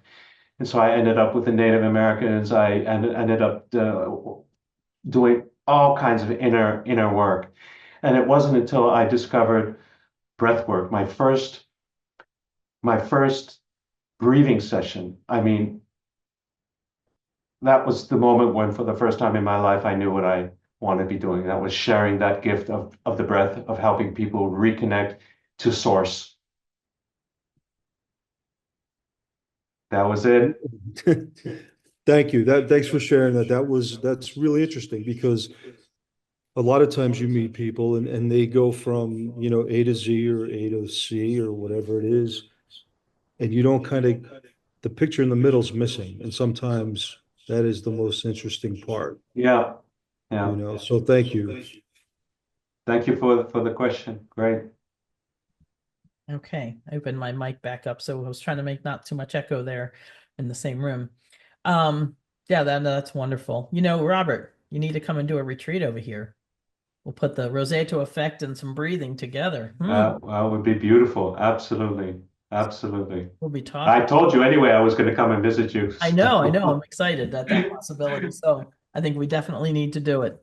Absolutely. Well, thank you very much. And thanks again for the lovely gift that you've shared with everybody. Everybody, please make sure that you go to his website and you download. It's a download? Is that what it is? It's a downloadable. Okay. Yes, correct. Wonderful. Yeah. Let's get a little gratitude. And you know what? Download it, share the link with other people and introduce other people to Robert as well, because he's got a lot of great stuff to share and teach. All right. Thanks again. Thank you for having me. And I'm going to be here these a couple of days as well. Okay. To listen to all the other great people that you've invited. Wonderful. Well, buona giornata. Grazie, ci vediamo presto. Ok, va bene, grazie. Ciao ciao. Ciao. Ciao ciao. Ciao ciao. Ciao ciao Ciao. ciao. I love when I It have looks like you guys will take a few more minutes to say ciao, ciao, ciao. ciao You know how many people ciao. you guys inspired to start having their meal? At least 7 people told us in the chat that they are enjoying a meal at the dinner table right now All because right. it's a dinner table conversation. Yay, Great. fantastic. I know, actually, a lot of people let's see, at this time of day, we've got people in California that would be having maybe a late breakfast, and in the East Coast having lunch. I had a late lunch so that I could have a later dinner this evening, so to a later cena, so that I could be with you guys, because it is, what time is it? It's 6:30 in the evening here in Italy, so it's starting to get Yep. still a little bit light out, so it's exciting, you know. And it's funny because you guys have already had daylight savings time in the United States, but we have not had it here in Italy. Oh wow, 1:30 in the morning in Malaysia. Well, thank you for being with us. Oh my gosh, I'm so excited. Thank you. Thank you, thank you. Yeah, daylight savings starts in Italy Saturday evening. So my three days here with you all, I'm still on a little bit 1 hour earlier, 5 hour difference from the East Coast. So pretty exciting. But I wanted to share something about meals. People talk about, when I say let's get the family to the table, and like, oh, it's so hard with all of our schedules and blah blah blah blah blah. And yeah, tell me about it. I had 6 kids playing sports. I was the coach. I'm a soccer coach for 40 years. So I was not only taking kids to practice, I was running practice. So it was definitely something, but there's a little bit of planning goes a long way. The thing is this: people are like, all right, well, maybe we can just do we'll do Sunday dinner. And Sunday dinner is a wonderful tradition. Absolutely do Sunday dinner and make it a little bit more special. Set the table properly, put the candles on the table, do something to make set the stage, make it more beautiful. But this is what I'm going to tell you. There's 21 meals a week. Okay. Now we're going to take out the 5 weekday meals, the 5 weekday lunches, because people are at work or at school. That leaves you with 16 other meals. Breakfast counts, people. Breakfast counts. So take the time. I know it sucks sometimes to get up a little earlier. Get that extra 15, 20 minutes, half an hour early. Get up and make breakfast. Don't rely on cereal. Number one, it's not good for you and not a good way to start the day. Too many carbs and then you crash. Okay, get up and make breakfast. Even that 5 minutes at the table at breakfast, that initial physical nourishment from a good breakfast, that few minutes that they know that your kids and your husband or your, well, I'm going to say husband because that's what I got here, knows that you took the time to make that breakfast for them. And maybe you're going to get 5 minutes of chit chat in the morning. There is something about waking up to good smells. Okay. The senses are, making your mouth water already. There was this one dish I used to make. I still make. It was just a simple like fruit crumble. I always, let me give you a tip. Always have frozen fruit in the freezer. Whether it's fruit you've bought, of course, organic, because I'm picky like that, or fruit that you've washed and cut up and frozen yourself. Keep frozen fruit in the fridge. Frozen fruit in the fridge. Say that 3 times fast. Okay. Anyway, I would really quick take my big baking dish, throw the layer of frozen fruit down. I'd real quick mix up whatever. There's no recipe. It's oats, it's bran, it's maybe a little bit of whole wheat flour if I needed to fill it up a little bit, different seeds, different grains, whatever it was. Mix it up with a stick of butter. Okay. Squish it all together. Maybe 2 tablespoons of some, I don't know. I used to use different kinds of brown sugar of some sort. And that's it. Okay. Not a lot of sugar, very teeny bit. And then just smush it all together, sprinkle it on the top and throw it in the oven. I'm going to tell you that little fruit crumble baking in the oven in the morning made the whole house smell good. And the kids would come running. And it didn't matter if I made it once a month, once a year, or every day. They'd come running down. Did you make crumble? They loved it. Okay.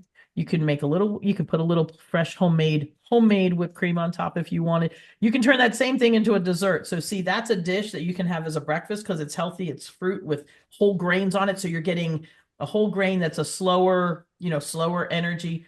Sometimes I even put protein powder. I used to buy plain whey protein powder, organic, of course, and put that in the mix too. Give them a little protein. Yummy, quick, easy, and it brought them to the table. So these are the kind of things that I will, that I like to share with people that, it's kind of in a way, it's kind of a lost art. We've forgotten even breakfast counts, and to make a breakfast. And it can be, I've got so many breakfasts in my, because we are breakfast lovers. I love breakfast. It's not really the Italian way, which usually is just, a croissant of some sort, a cornetto, an Italian croissant of some sort with a cappuccino. But I am a breakfast hound, and my whole family is. We love it. So take that extra time. You know what? If you're tired, do it anyway, and then just go lay down after they leave. That's all. There's always a few minutes that you can sneak if you really need it. But you'll find that the joy that you can give to your family, and the joy you feel in giving them something that makes them happy when they leave the house, it replaces all the tiredness. Absolutely. Beth says, I love your crumble. Which Beth are you? Are you Beth Foley by chance? I wonder. Friend of mine from New Jersey maybe might be on here. If not, it's another. I have lots of Beths, so don't think you're special. But anyway, so, there's, these are things. So like I said, there's 16 meals. And so if you start counting breakfast in already, and if you have breakfast and Sunday dinner, you're already up to 8. So, those evening meals, the tip about evening meals, let me tell you, start them in the morning. When you're making breakfasts, take the meat out, take whatever out, get it ready, start the pot of sauce in the morning, and then you can turn it off and heat it up later. But it makes your day so much easier when you know that dinner is already either thought about, because sometimes I just sit down while I'm having my breakfast and I think about what I'm going to make for dinner. And just already knowing what it's going to be makes making it that much quicker and easier. So really, truly think about it. But, the typical Italian way, when my kids were in school here, we lived here for a year back in 2005 and 6. And I would walk Angelina to school because she was only in preschool. And me and a couple of the moms would go down to the cafe and get a coffee. And we would just sit and chit chat for a few. And then we'd be talking about, my husband, my kids, my whatever. But it was always, what are you making? What are you making to eat today?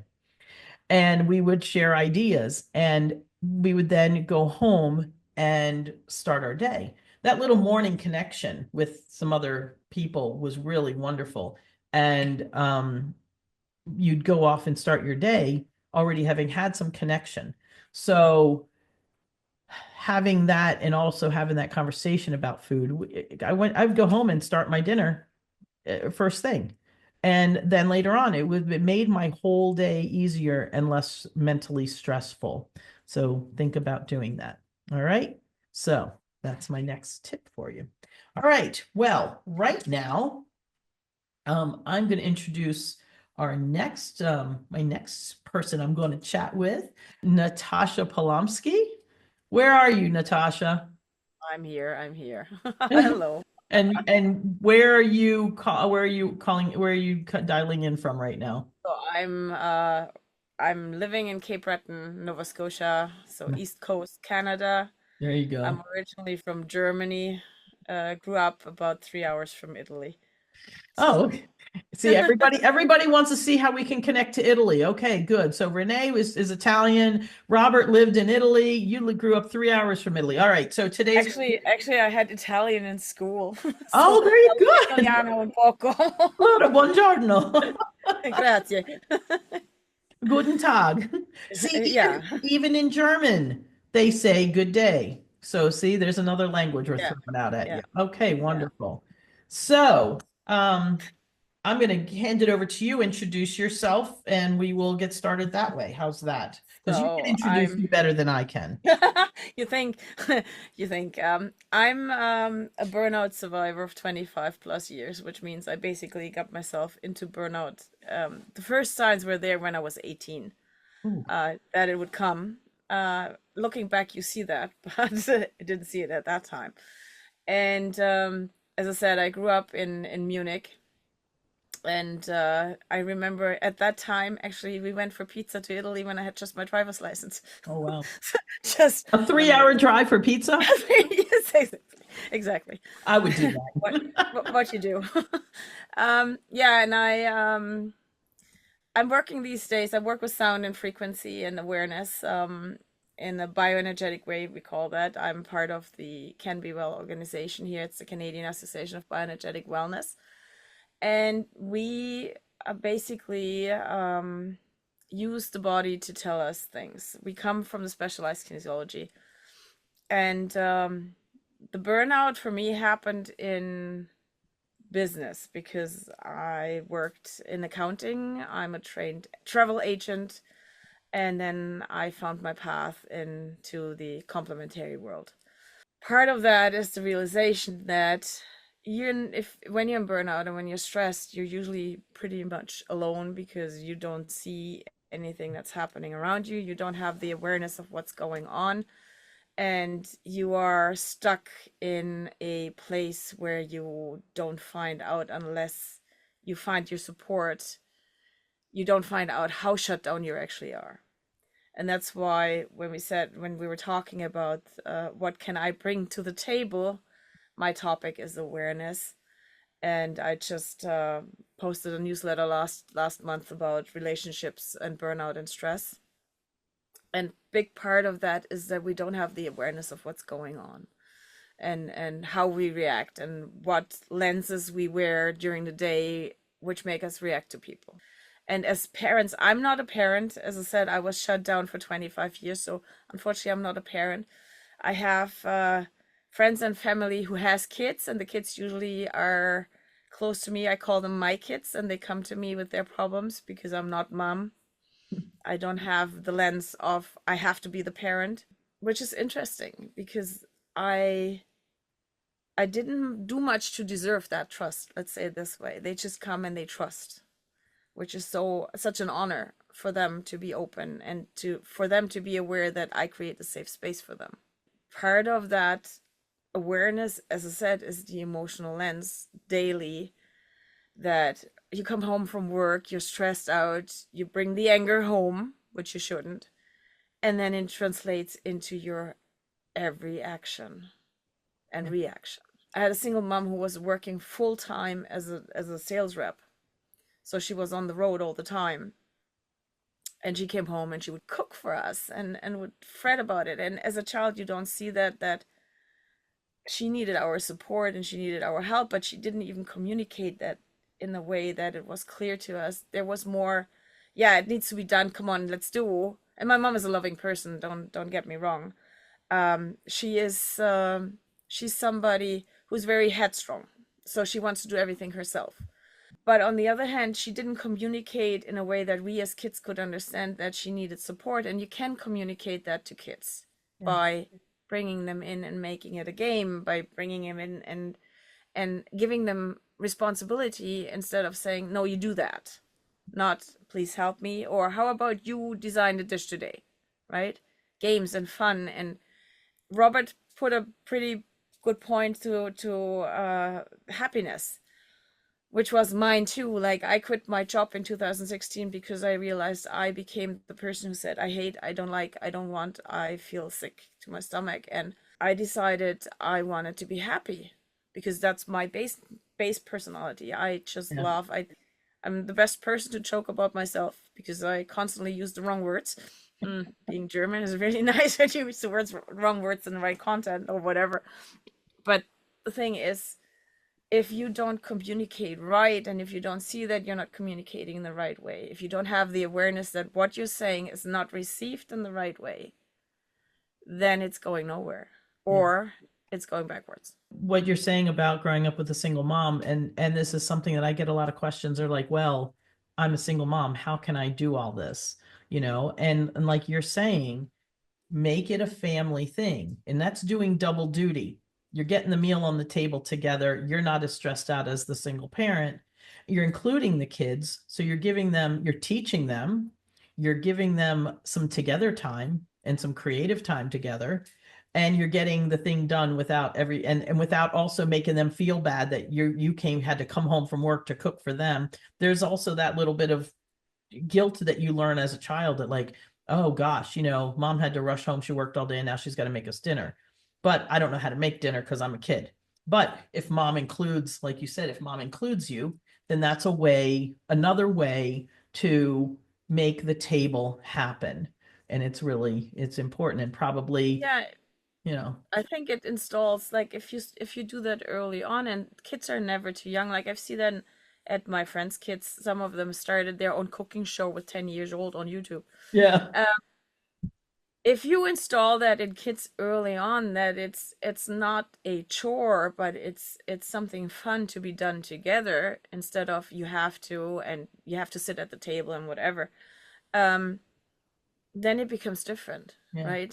And I know my upbringing and other kids' upbringing might be different, but still in the same base, kids are curious. yeah, So why not use their curiousness to install that already? Being aware of where are they at the moment. So if I have a kid that's pouting, that's usually laughing, and I ignore that because I'm, as a parent, are stressed out and I can't deal with it, then there's something going wrong, yeah, right? And often it is like, and I know that because even to this day I have that with my mom. Like, we're talking about something, and one person doesn't hear the other one. You're talking about something, you're talking about the same thing, and you think the other person hears you, but they don't. You're not listening to them. You're not paying enough attention. You're not present enough because you're so caught up in your own stress. yeah, You're so caught up in your own life that you're not present for the other person. Richard, who was talking, I think, too, right? He's one of your speakers. We have a common practice that's holding the space, which means you don't ask somebody to tell them what's going on. You just be there and offer. If you want to talk about it, let it go. But if not, that's fine too. You don't have to. All of those tiny things are creating a safe space, creating a community, creating the support. But the thing is, most times we expect, and as soon as you bring expectation in, you're already creating a block because the other person might not be able to bring that expectation to the table, yeah. right? You're sitting here saying, so, one of the things which I pull out of this is, you need to, when you are listening to someone else who's speaking, the natural human reaction is to already start formulating your answer before they finished talking. And so what ends up happening is you're kind of in your head already think you know what they're going to finish saying, and you've already got ready what you want to say. So then you end up cutting them off. And not a good way to communicate, not at all. So I remember years ago, my husband said something to me, and I answered kind of snippy, and it didn't end well. And I got mad at myself, and I said, damn, I need to just wire my mouth shut. And so when I said that to myself, all of a sudden this thought came to mind. I thought of vow of silence. And so don't ask me why, but anyway, so I go and look it up, and I look up vow of silence, and all I got was Tibetan monks and Carmelite nuns. And I'm like, okay, well, you know what? Maybe I need to take a vow of silence. If they can do it, I can do it. So I did that for 4 days. And I'm going to tell you how much I learned and how much more I heard because I wasn't talking. And it was interesting because, while the kids were at school and he was at work, it wasn't that hard. But I made no phone calls. I did nothing. And so, unfortunately, that Friday morning, it was a snow day and the kids had a delayed opening. And so they didn't go to school till 10 o'clock. And I'm like, oh, crap, they're all here. I'm making breakfast. I'm making pancakes. They're all in the kitchen around the table and they're all eating. and talking and talking and talking. And I realized there was a bunch of times that I was going to talk. I was going to say something, but I couldn't because I wasn't talking. And I realized that the conversation continued without me. And it was completely fine. And I just realized that I didn't really have anything important to say. I just wanted to be heard. I was just going to, and and so we all do have this need to be heard. But if we want to be heard, we also have to learn how to listen.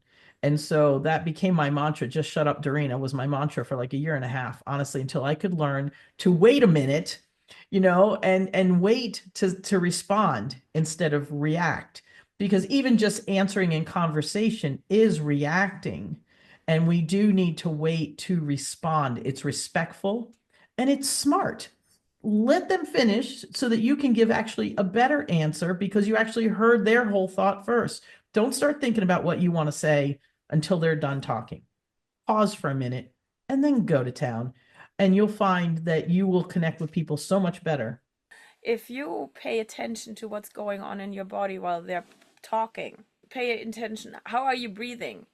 How is your tension? How is your neck? How is your shoulders? Like how are they moving? How are they clenching? So is that a topic that's triggering you? And if you're not breathing, take a deep breath before you answer, because usually when we have those signs, that means there's anger, there's aggravation, and usually the things that come out of our mouth when we do that, they're not nice and they're not good for others. Very So true. those pointers, like just tie into your body sensation, or if it's clenching your gut because there's too much emotion in there. Even if you're too compassionate for somebody, like when somebody is telling you something and you get all emotional for that person, that might not support the other person because it might drive them deeper, right? Instead of taking that breath and taking that step back and saying, okay, calm down, and then respond, instead react, right? Because otherwise it's a reaction, it's not a response. I tell people, when you have that communication problem, and I do that too with my brother. My brother is the one who goes up like he explodes. He's like ball and loud and whatever. And I learned over the years I just become calmer and calmer. The more he's yelling, the less I get loud. And usually he calms down and we can talk. And if it's getting too bad, I hang up the phone because I know he's getting himself worked up so much that he's not listening to me. And then I call him back 10 minutes later and I say, can we talk now? And he goes, yes. The same thing when we were kids at the table, we would fight because we're just 1.5 years apart and we're all in the family are headstrong people. I wish I had that knowledge earlier on, because we could have saved my mom some nerves. We could have saved ourselves quite some nerves. But the point in that is, if you take that step back, the next step you can do is, from what you say, I hear, you tell them what you actually heard. So that lets them know you listen to them, but you still might not have understood. So again, the awareness of, here is miscommunication, here's something that's not connecting the way I want, right? And also looking at the other person, looking at kid, family, whomever it is, friends, when they're sitting next to you and you see them like this. I usually, when it's with my friends, they know that I'm a very extroverted person and I love to hug people. And my friends all know that and they acknowledge it. So I would go and I would put my hand on the back and just rub it and don't say anything. And most people start talking because they know there's somebody and it's up to them. That's another part. Leave it up to the other person to come out with whatever's bothering them. It's not ours to dig and find out. It's their part to say yes or no. It's my story to share. It's not yours to drag out. When you have created a space that's comfortable, then people will talk and they will share. And maybe, if I ask you how your day was today, or what did you do today at work, or what did you do at school or something, and maybe in the beginning you're not going to open up and say, well, I failed a test or whatever, or somebody, or the person next to me stole my pencil or whatever it was for the kid. As the conversation will continue, people will open up because they're in a comfortable space. And if you do this all the time, if it's not something you start today and expect everybody to open up just because you're sitting at the table, it's not going to happen. But if you do this on the regular, then it becomes that place that's comfortable for everybody and people will open up and you will have those conversations. And conversations like that solve a lot of problems before they become bigger problems. Exactly. Yeah. Exactly that. And I find like what I usually do is I often go back over conversations that I had, and I look at what I've said and how I said it, and I think, is it right? Did I do right? Did I say it the right way? Did I say it the way I meant it? Was it received? So reflection is a big part of the awareness of how we are, and reflection gives us the time to change whatever we do. Yeah. Right? And see us clearly, see the other person clearly, because all of those things are tiny things, but they create such a big picture, and they create such a big block if they're neglected. If you're in burnout or stress, again, you're often caught in that if you're even thinking that way. But if you can like leave your baggage out of the door, I know how hard it is, but take that 15 minutes, 20 minutes when you get to the table. If you don't have to cook, if you have to cook, you have the time to get rid of your stress while you're cooking, if you set it up right. But create routines that help you be in a safe space, be in a space where you can use your creativity to get rid of, and then enjoy. Choose happiness. Choose to be with the people that you love, and choose to be there for them, be present, not be somewhere else. Not be in whatever you are or wherever place you are. It's funny because I'm living by myself and I hate it. I don't cook for myself if I have to, like, unless I have to, let's say it this way. Usually it's quick meals, but if I know that friends are by, and I often invite friends over just so I can cook for them, because meals are important, and creating meals together is really nice. I have one colleague that comes in and works with us. I have a home office. She works 1 day a week with me, and we always start the day with coffee in the morning, and then we have lunch together.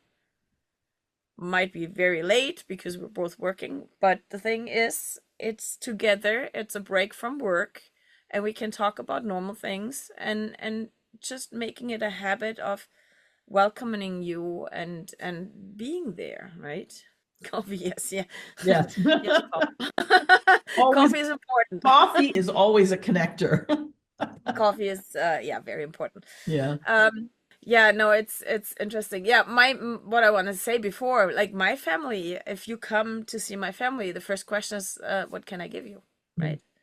My grandmother did that. My mom does that. I did do that. My mom is extra extreme, and my grandmother was extra extreme. They ask you 5 times if you want something to eat. You say 5 times no, they still ask you. I say, okay, here's the fridge, you can help yourself.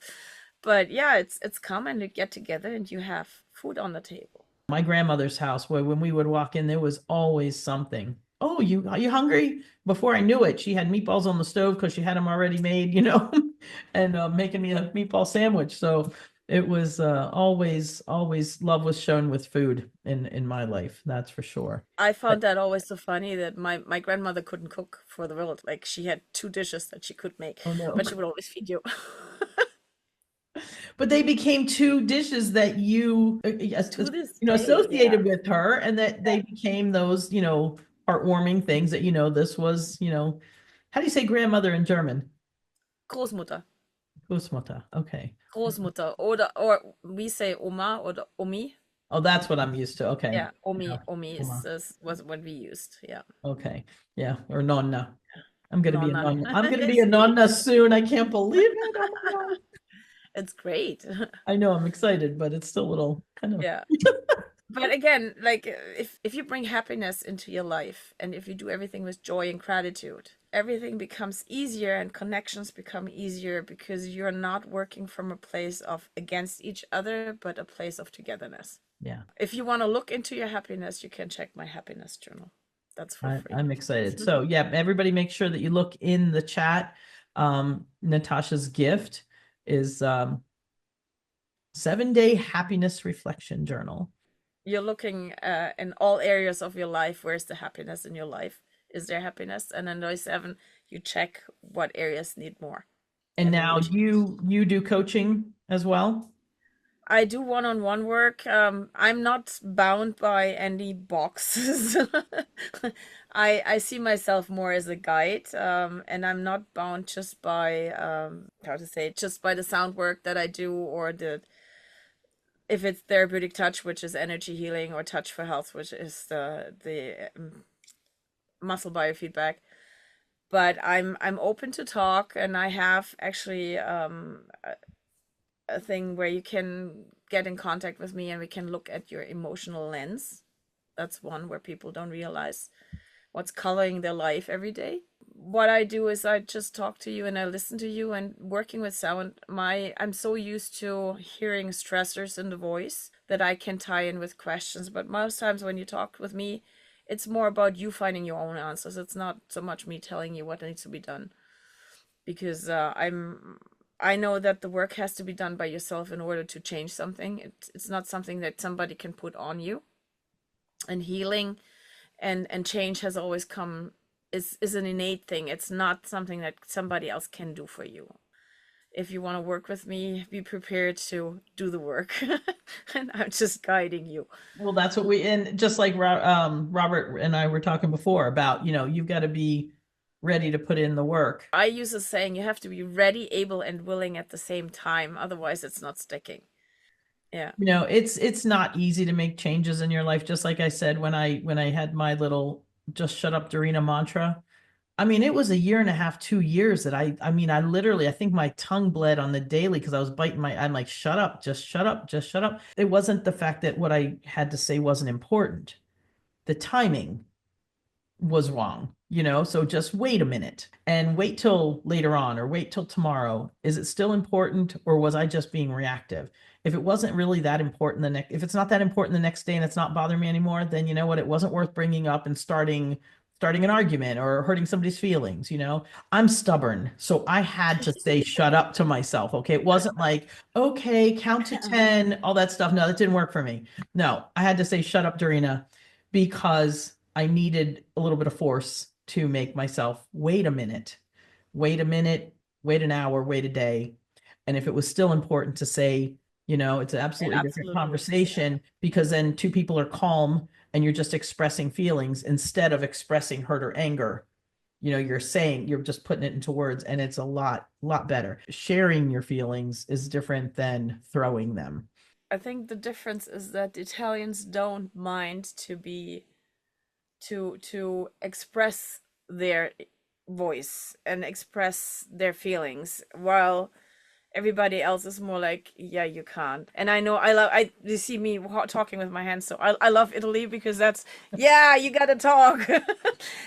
It's different when you are comfortable in yourself and comfortable in your own skin, and then your voice also becomes different. So that's something else. Like if you have somebody at your table and the voice becomes like this, there's something wrong. If somebody is like talking and I can't do that right now because I have a cold. But if the voice becomes very pressed and high, that's tension, that's stress. While if their voice lowers and becomes quieter, becomes fuller at the same time, slower, then they're relaxed. And I have people in the sound sessions that come in with a high-pitched voice and they go out an octave lower because they're all of a sudden the tension is gone. So that's another point when you just pay attention to the tightness. Yeah. And sometimes we might not see it in the shoulders because they are so used to pretending, but you can always hear it. You can always hear the stress in the voice. Natasha, this has been a wonderful conversation. I appreciate all the things you've had to say and all the things you've offered here. And I do have something for you now. I have a tip for you. So here's what you're going to do to make yourself feel better. Everybody, this is my home remedy. You're going to juice 1 orange and 1 lemon. Okay. You're going to warm it up, take it off the heat, put in a nice spoonful of honey, melt it in. Don't put the honey on the heat. You don't want to kill the good properties. And then you put in just a little half a shot of whiskey. Drink it. I'm telling you, it's the best. Honey lemon. We used to call it honey lemon and orange. And when I was growing up, we did not put the whiskey in it. I do that as an adult, just a little teeny bit before you go to bed. I mean, NyQuil has alcohol in it. So this is my homemade. I do that with a full shot of whiskey. So because yeah, no, it's But yeah, the honey, lemon, and knock orange. yourself out and sleep. Yes, absolutely. It's got vitamin C, it's got the acid that helps break things up, it's got the honey that's natural antibiotic properties, plus it soothes your throat, and the whiskey helps you sleep. So all those good Yeah. things. So that's my remedy to you. Thank you. That's my one of my family tricks. Everybody and it tastes good. So, there you That's go. the best part. Yes, absolutely. All right. Well, thanks again for being here. Everybody, Thank make you, sure Jen. you don't forget to download her freebie and get happy, because you know what? Happiness is a choice and you got to go after it and you work on it. I like being happy. I've said it before that, there was a point in time where I wasn't, and that wasn't me. And, I decided this is the me I want to be. And that's Mhm. what you got to make it. You got to decide that you want this, and then you find how to get it. And, it's work. Everything's work, but anything worth anything in this life isn't easy. So No, and happiness is a choice. It's absolutely. really the only one who can make yourself happy is you. Yep, absolutely. 100% agree with you. All right. Well, thank you again for being here. I appreciate it. Thank you. And we'll be talking again soon, I know. Earlier I was talking about, we've got 16 meals a week that are actually available to us, the dinners and the breakfasts and the couple of lunches on the weekend. But, there is another little tip that I'd like to throw at you guys that is another way to make the lunches that are not with you happy. Homemade lunches. My kids had homemade lunches. I would say 90% of the time. Once in a blue moon, if I was sick or I was up late working and I didn't get up as early as I wanted to, maybe I made them breakfast, but I didn't have lunches. Or if it was one of those days where, they raided the fridge the night before and I had nothing left, no lunch meat left to make sandwiches with or whatever. But homemade lunches shows your kids something. One, it shows you care enough to give them a homemade healthy lunch. Of course, if you're cooking for them, they love your food. My kids, love their food. That's for sure, 5 boys. But I would always make them lunches. And, it was always, their main thing, whether it was a sandwich, or I always had those little thermoses where they might have last night's leftovers in it or something like that, whether it was soup or chili or something else.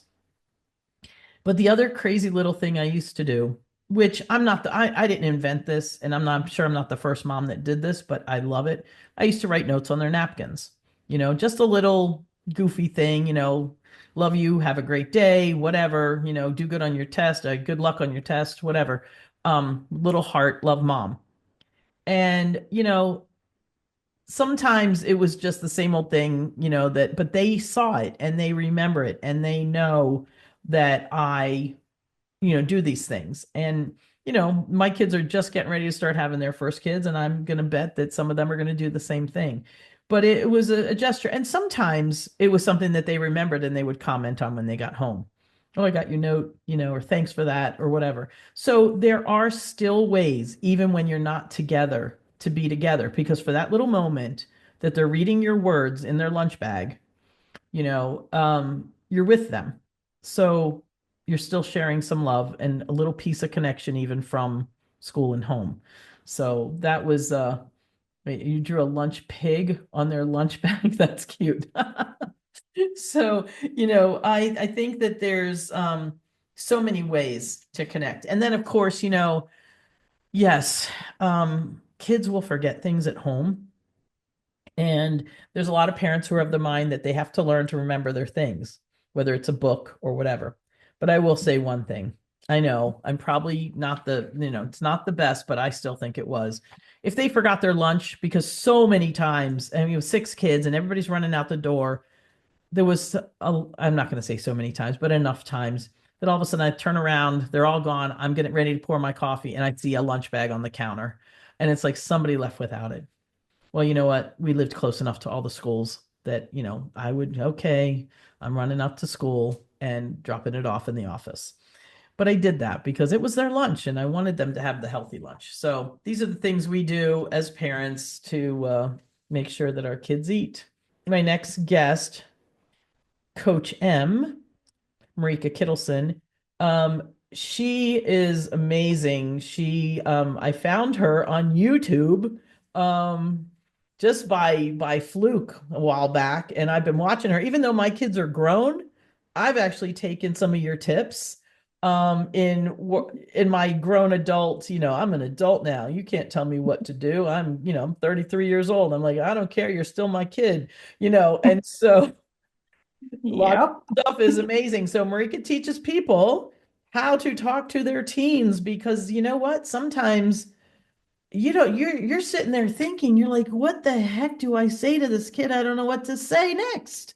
Because if I say this, they're gonna get mad. If I say that, they're gonna cry. I mean, it's not easy, right? Am I crazy? Right. I'm crazy. They drove me crazy sometimes, and like I said, I love my kids and they were good kids. And yet sometimes I wanted to jump off the bridge down the street. So, Yeah. Coach M, you got to look her up on YouTube. Okay. You'll find her easy. Coach M. Is that the title of your channel? It is. Okay. Yeah. It So is. there you go. So, Yeah. Yep. Just put in Coach M and I'll pop up. yep. Yeah. So anyway, so tell us we're not crazy first. Okay. First of all, you're not. And second of all, the teen years are hard. I tell everyone, teenagers are your greatest teacher. We hear that, our kids are our greatest teacher. It is true. The teenage years, they are definitely your greatest teacher. So yes, you're not crazy. Yes, it's difficult, painful, hard, at times, but it can also be amazing and fun. And so a lot of it is about us, and we have to shift a lot of what we're thinking, our identity that's tied up in being a parent, a mom or a dad. We feel like, oh my gosh, we have to make sure that we get this person out into the world that's, a responsible human being that's actually going to make good choices and contribute to the world in a good way. And yes, that is part of our job. But I think sometimes there's so much fear at the base of that that it ends up really making us react a lot of times instead of respond, where we could actually build connection. But yes, please know you are not crazy and that it is hard. It is hard. I think what you just said about fear, really, really is true, because you're afraid sometimes to say what you want to say as a parent, because it's what they need to hear, but you're afraid to say it because you're afraid to upset them, make them mad, do whatever, and then they're not going to talk to you. You want to be the mom that's cool, but you want to be the mom that's tough and firm.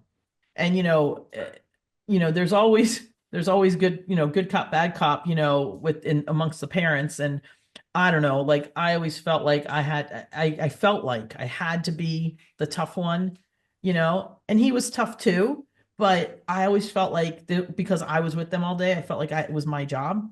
Yeah, no, absolutely. So how and do you that's get the over hard that? part. Yeah. Is how do we communicate in a way with our teenagers where we're not going to put them in the defensive mode, which they can get in very, very easily. We're not going to make them cry, right? We're not going to, make them want to run away from us. So that's what I teach. I teach conscious communication, which is that.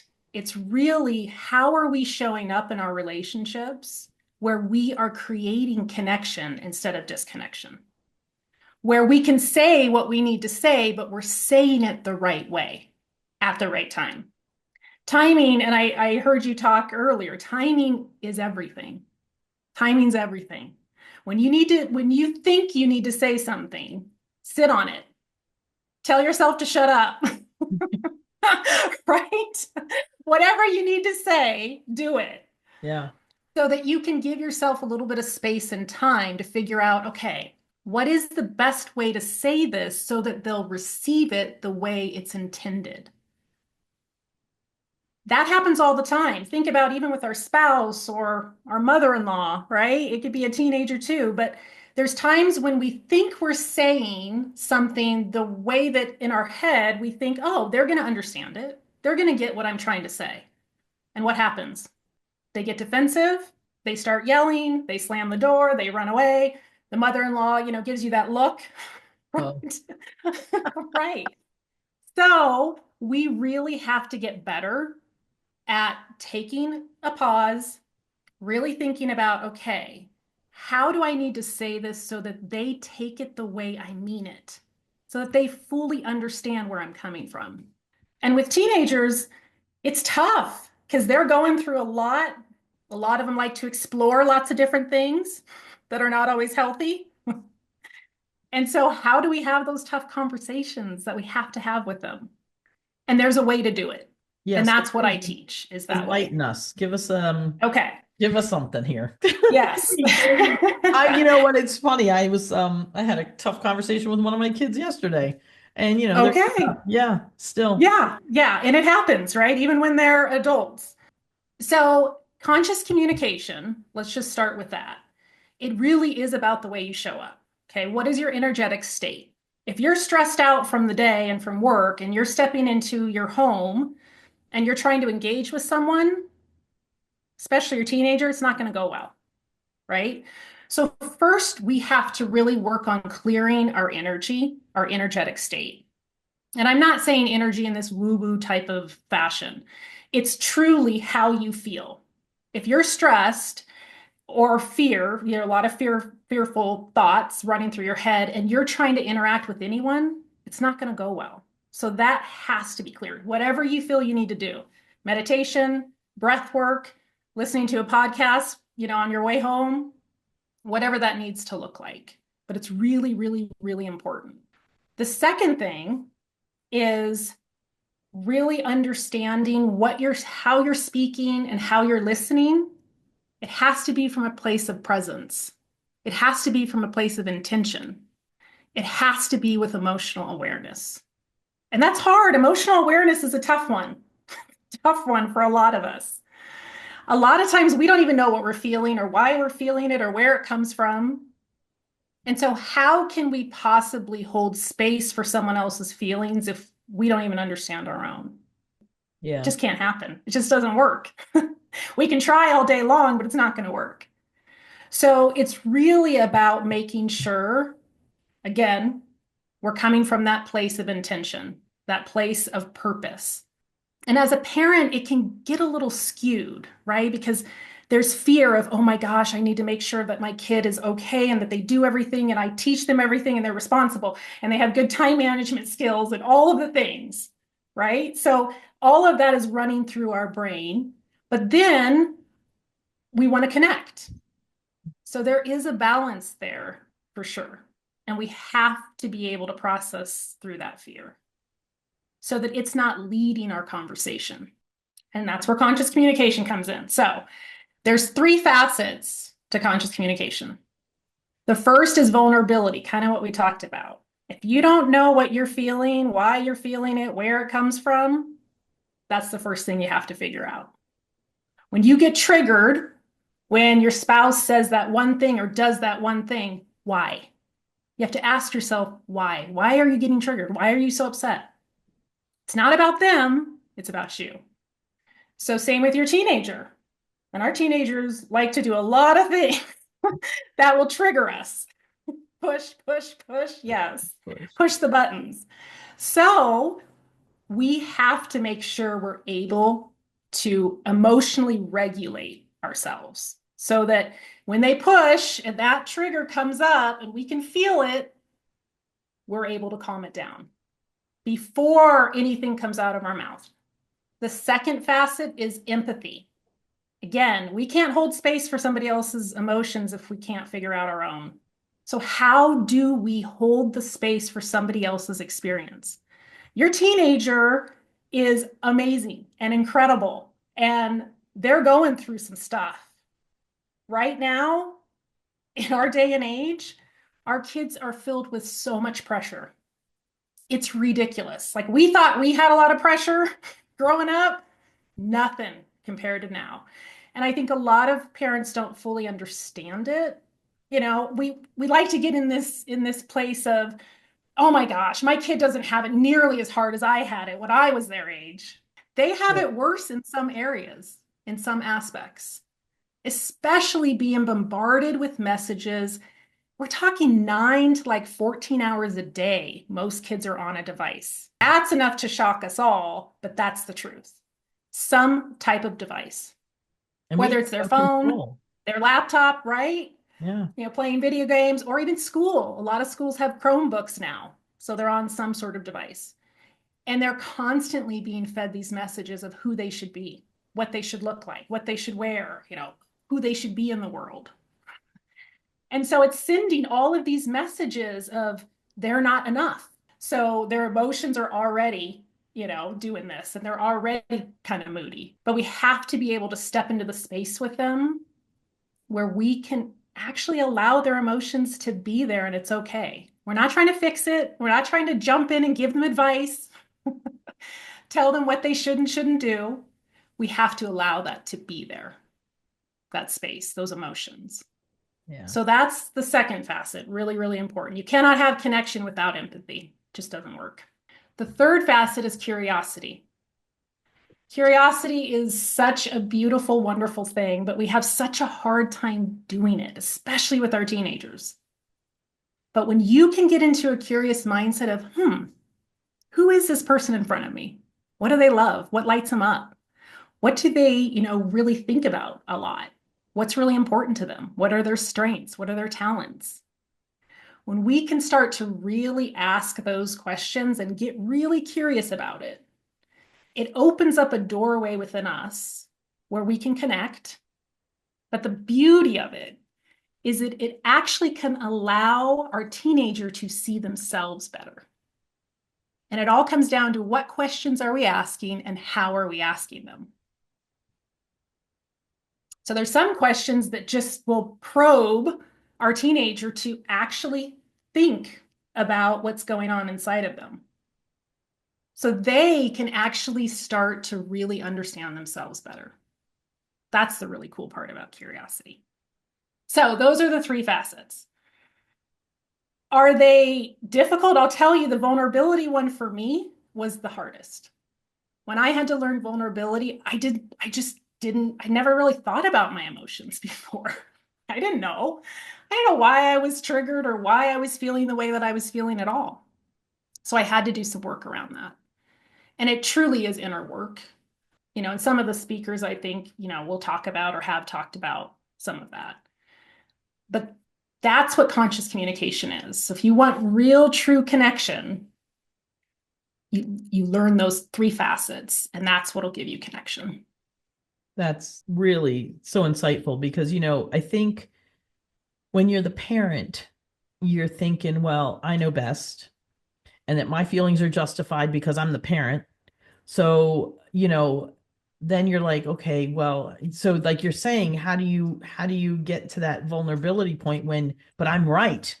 I'm right. I know I'm right. I'm the mom, and we're not always right, and when you start to admit that, that's when you can grow. And let me tell you, I didn't realize it when I was younger.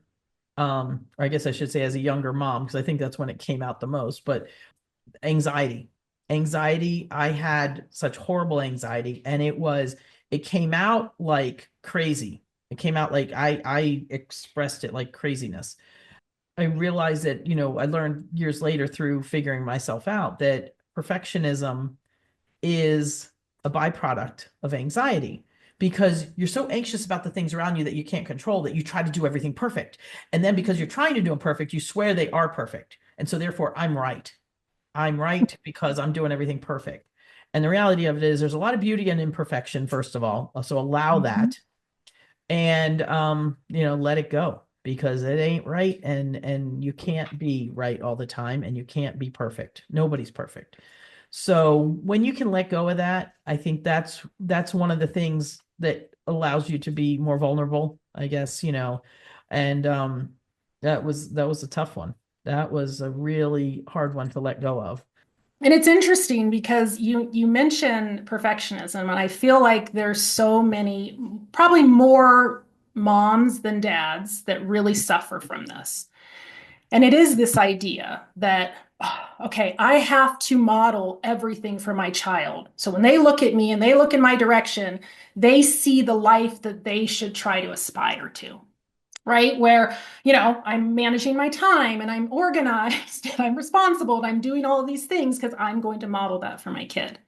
Problem is, we model it in such a way that it does show this almost this facade of perfection, because it's not. We know that. Yeah. But that's what our kids see. And I experienced that with my daughter. I was actually contributing to her anxiety and I didn't even realize it. I didn't realize it at all until, we had major struggles and, went through our whole thing. But I finally was able to see it, that the perfection that I was trying to create, this perfect, idea for her to follow, when she looked at it and saw me and saw that she wasn't living up to it, she thought something was wrong with her. And it's because I wasn't vulnerable enough to share some of those moments where it's just like, ooh, this is tough. This is hard, but I'm going to get through it. And this is how I'm going to do it. But I didn't talk with her about any of those moments. And our kids need to see some of that. They need to understand that the adversity that they go through, I mean, it's no different than the adversity that all of us go through at some point. There's different forms and it can show up differently, but we all face adversity. So showing our kids, it's okay. You're going to. You're going to suffer. You're going to have some pain, and you're going to get to the other side of it, just like I did. So it's interesting that you talk about perfectionism. I feel like it's a big issue for a lot of us women. It really, really is. And I see it in, even in my boys, I see it a little bit, but in my daughter too, she's, and I think it is maybe more a girl thing, like you said. Like, I wish I was as grounded as she is, because even though I didn't do everything right, I feel like, each generation we all try to do, something better that we thought our parents didn't do well, and so hopefully that she'll even do better than what I did, because she's so, I don't know, grounded. I'm just very proud, but I guess by the time I got to the sixth kid, I finally started doing some things right, so my poor oldest, gosh. Right. I feel like the oldest, sorry, that's all we can say. Sorry, you're going to need therapy. We hope that I haven't damaged you too much and you don't need too much therapy. Yeah. My five boys, they were born in 6 years, and then it was a 3.5 year before I had the youngest one. And so, in my one girl. And so by the time, she came along, they were all at school and I had so much time with her, and it was a whole different world. But, when you have your first kid, you are so on it. You're so trying so hard, do everything perfect, right? And you're more strict and you're more holding on and you're more all this other stuff. And then by the time you get to the next kid, you're like, oh, well, they didn't die from that. And then, so I can loosen up there. And then you realize, wait a minute, I loosened up too much. Then by the third kid, you're kind of tougher again, It's an up and down thing, but it's definitely. So I wanted to ask you another question in a little bit of a, similar direction, but one of your videos, you talk about teens and loneliness. I think because of the things you said about like all the things that they're going through, and we think that they don't have it as tough as we did, but they do, and especially with all these devices, like I always say, it's amazing how lonely you can be in a crowd.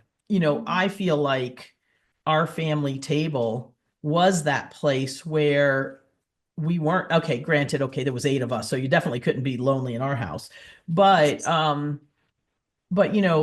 I feel like the family table is a place to learn to, that you have a support system, that you have people that you can connect with or that you can talk to when you are feeling that way, or just be with the people that that care about you. I'm going to assume that you feel that the family table does help that loneliness issue. Absolutely. Absolutely. I feel like as parents, I know it doesn't feel like we have a lot of influence with our teenagers, but we can. We can. And so, again, it comes down to how we're connecting with them. But all of these messages that they're seeing on a daily, I mean, we're talking hourly, minute, almost minute basis. We do have an opportunity to combat that. And I think that it really does and can start at the family table. I really do. Creating an environment at the table that is non-judgmental is important. You know, there's times when you might bring up a subject and your teen has a very, very different opinion than you do. How do you still create the safe space where you can hear their opinion, even maybe validate some of what they're saying, but get them to want to even tell you more? So the judgment, I think sometimes what happens and can happen at the family table when you have especially many different dynamics is that judgment can pop up. Yeah. Especially when we're talking about subjects that not everybody agrees on. And so, you know, I say keep the family table as light, as fun, as relaxed as possible, because then your teenagers will want to be at the table with you too. I had a conversation with someone recently who has a stepson that's recently come to live with them over the past couple of years. Is a teenager, eats in his bedroom, and she can't get him, and she feels like it's not her place because she's the stepmom. How do you, is there anything you can offer to the people who are already out of the habit of the family table, but they're realizing now it's gotten out of hand. They realize now that it's an important thing, or maybe they're just hearing us today for the first time and saying, wow, that's really important. I got to do this. How do we, pull them? How do we get them to the table without, starting World War III? Right. So, I mean, it is a big issue, especially in American culture. Yeah. Where the teenager just like comes down, grabs the food, goes up to their bedroom, and you don't see them again until the next day. Yeah. So it is an issue. This is what I want everyone that's on this call to really understand. Your teenager is wanting to go to their room and spend all of their time in their room because their room is a safe haven. It's their safe space. It's warm, it's comfortable. They don't have someone demanding 50 million things of them. There's no pressure. They can do whatever they want in there. So we have to think, how can we create an environment in our home that's similar to that? Now, let me just be clear. This isn't about not having them do chores and all of that. We're going to put that off to the side for right now. We're just talking about what's the state and the environment that we've created in our home. Is every time they come out of their bedroom, we're asking them to do something, right? I need you to unload the dishes. I need you to do this. I need you to do that, right? Is there pressure? Oh, you have those 5 missing assignments. We need to talk about it. What are we doing, right? When they do come out of their room, what's the environment that we've created? And especially around the family table, can we create a fun, engaging, lighthearted environment where it's relaxed and they actually want to be there? And I will tell you this, creativity is the key. It's the key. You want to get your teenager out of the bedroom and not eating in there? Creativity. So think about what type of food you're serving. Can you serve some foods that are going to be fun for them or interesting or that you know they're going to like? How are you serving that food? Can you serve it in a really interesting, different, creative way? Where even? I mean, sometimes the family table doesn't have to literally be the family table. Could you go to the park next door and have like a really cool dinner picnic in the park? So getting creative, I really feel like is the key. And I'm sure that you've got, with 6 kids, I know you've got some great ideas around this, where certain just creative dishes or the way that you served them probably made them want to come to dinner. I recently asked my oldest son, because people always ask me questions, and finally, people always say to me, how did you get all those kids to the table?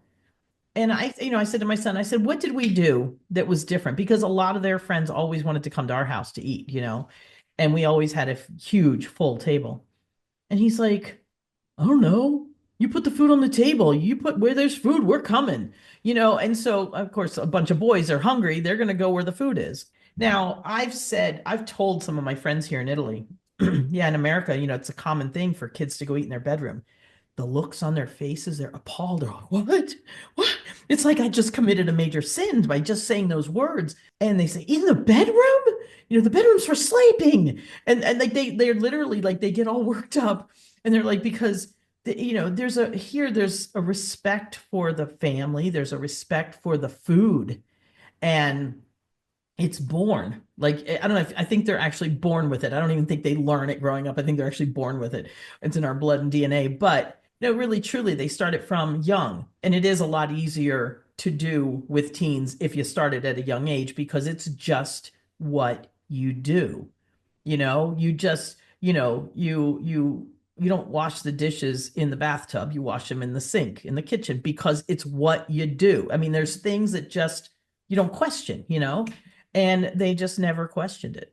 The only thing that they ever used to do was they'd come in the back door and they'd sneak upstairs with a bag of chips that they bought at the 7-Eleven, which, because they knew I wouldn't buy that crap, So, but that was it, that's the eating that they would do in their room. And like I said, that was if they got caught, But I guess so. I think your way is better than my wooden spoon waving. Get to the table. Probably works a little better. Right. Or the whip. Pull out the whip. Right. There's a woman who used to teach at my high school. She's in her 80s now, and she's amazing. She had 11 kids. She had 46 grandchildren, and I forget how many great grandchildren. But anyway, she wrote a little book years ago, and I remember reading it when I first got married. And one of the things she said was perfect the glare. She said, you don't have to say anything. You just got to get their attention and just give them the look. She said, their imagination is your best ally. You've said nothing to hurt their feelings. You've said nothing to embarrass them. You've said nothing to hurt, make them mad. You just give them the look, and it's their thoughts, but their own thoughts don't hurt them, and they're like, oh boy, I better, I better get, now. And apparently I think I learned that really. I think my twins were babies, so they're my oldest, and I think I learned that back then, because apparently I have a look. I don't know. We all do. Yeah, the mama look. Yeah. Your teenager knows when you're No serious. kidding. But so perfect the glare, but also know how to give that look that it's, as I'm here, as living in Italy, you see people are very, very expressive, and whether it's their hands or their faces, or you can't hide anything over here. But even when you do something, they're like, they give you the raised eye. That's like the good one, like, nice, you get those nice looks, and you just, without even any words, it can make you feel good. So even those kind of good looks, aside from the glare, across the table, or as they walk in the door, hey, or like you show that happiness that you're glad that they're home, is a good way to start things, so. Absolutely. Absolutely. So one technique I just want to share with everyone that, similar to what you're talking about, that has made a huge difference in my life, in my relationship with my son. It's called the golden eyes approach. And I don't know if have you heard of it? No. Okay. Just the glare. Okay. So this is the opposite. I appreciate this. Let's go. Yeah.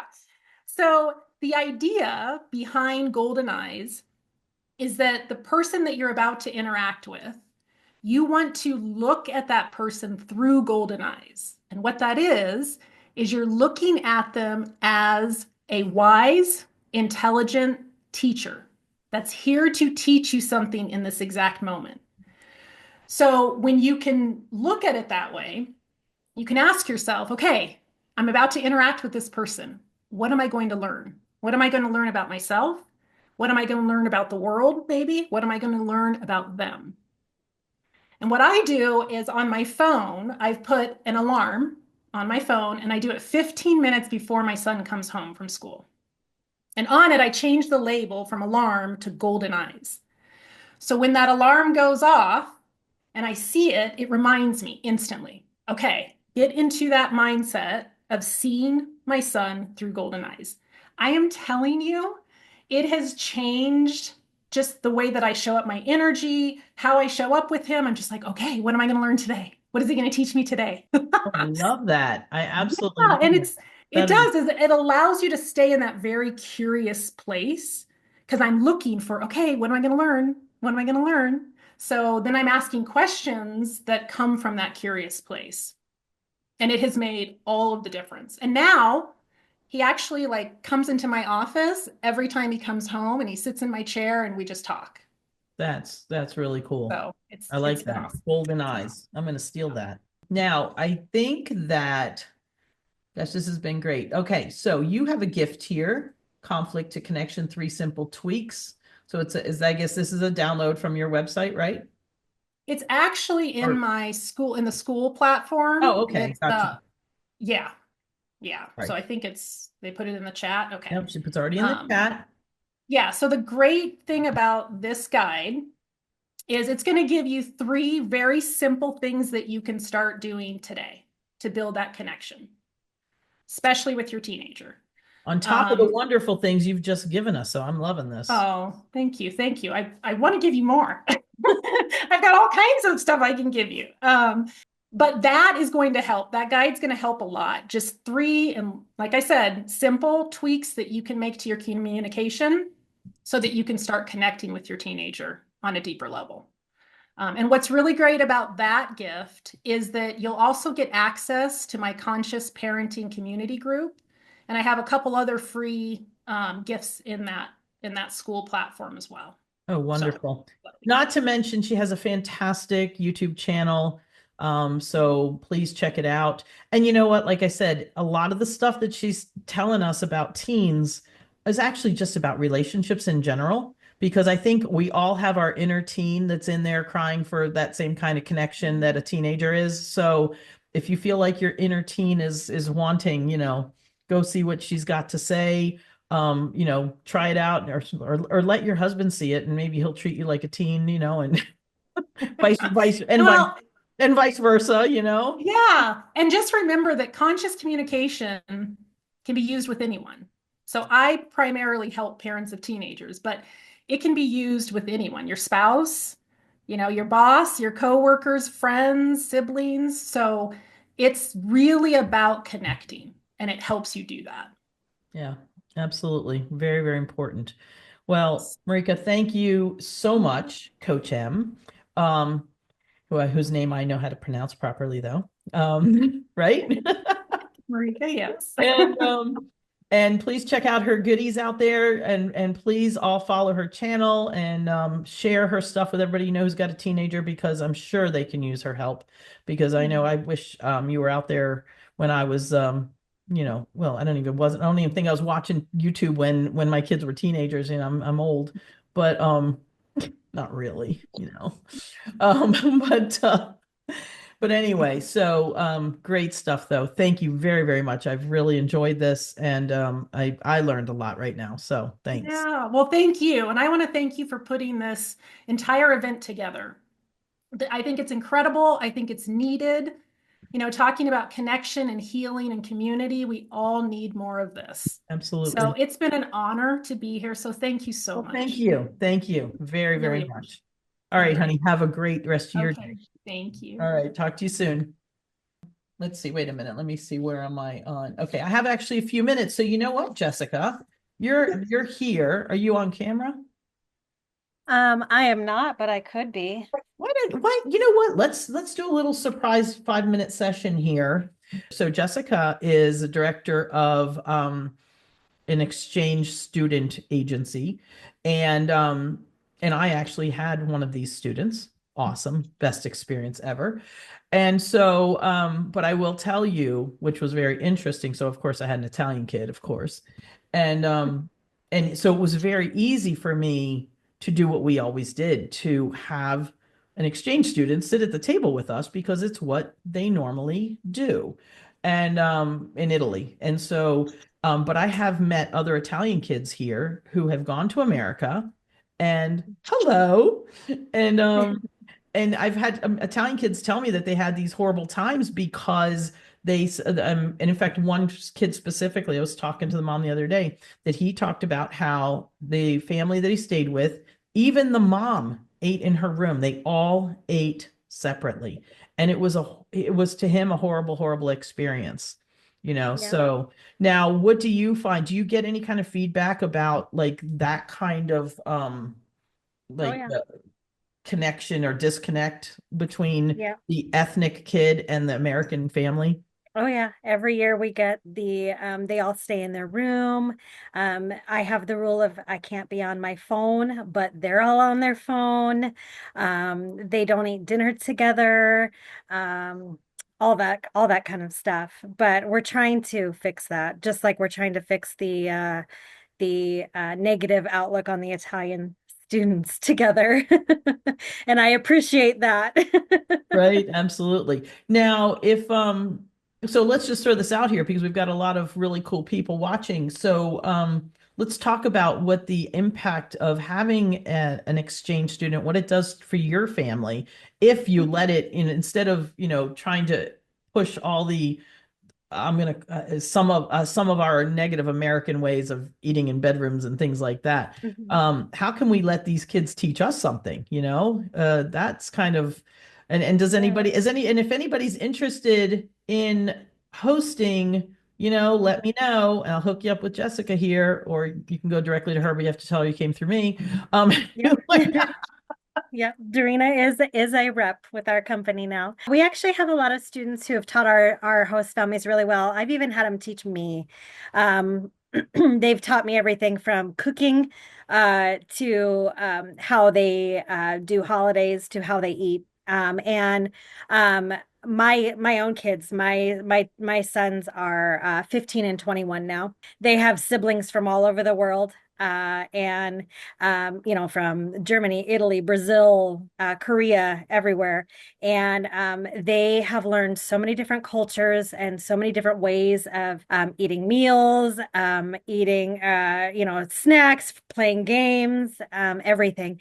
And it's such a great thing. My kids are so open and worldly now.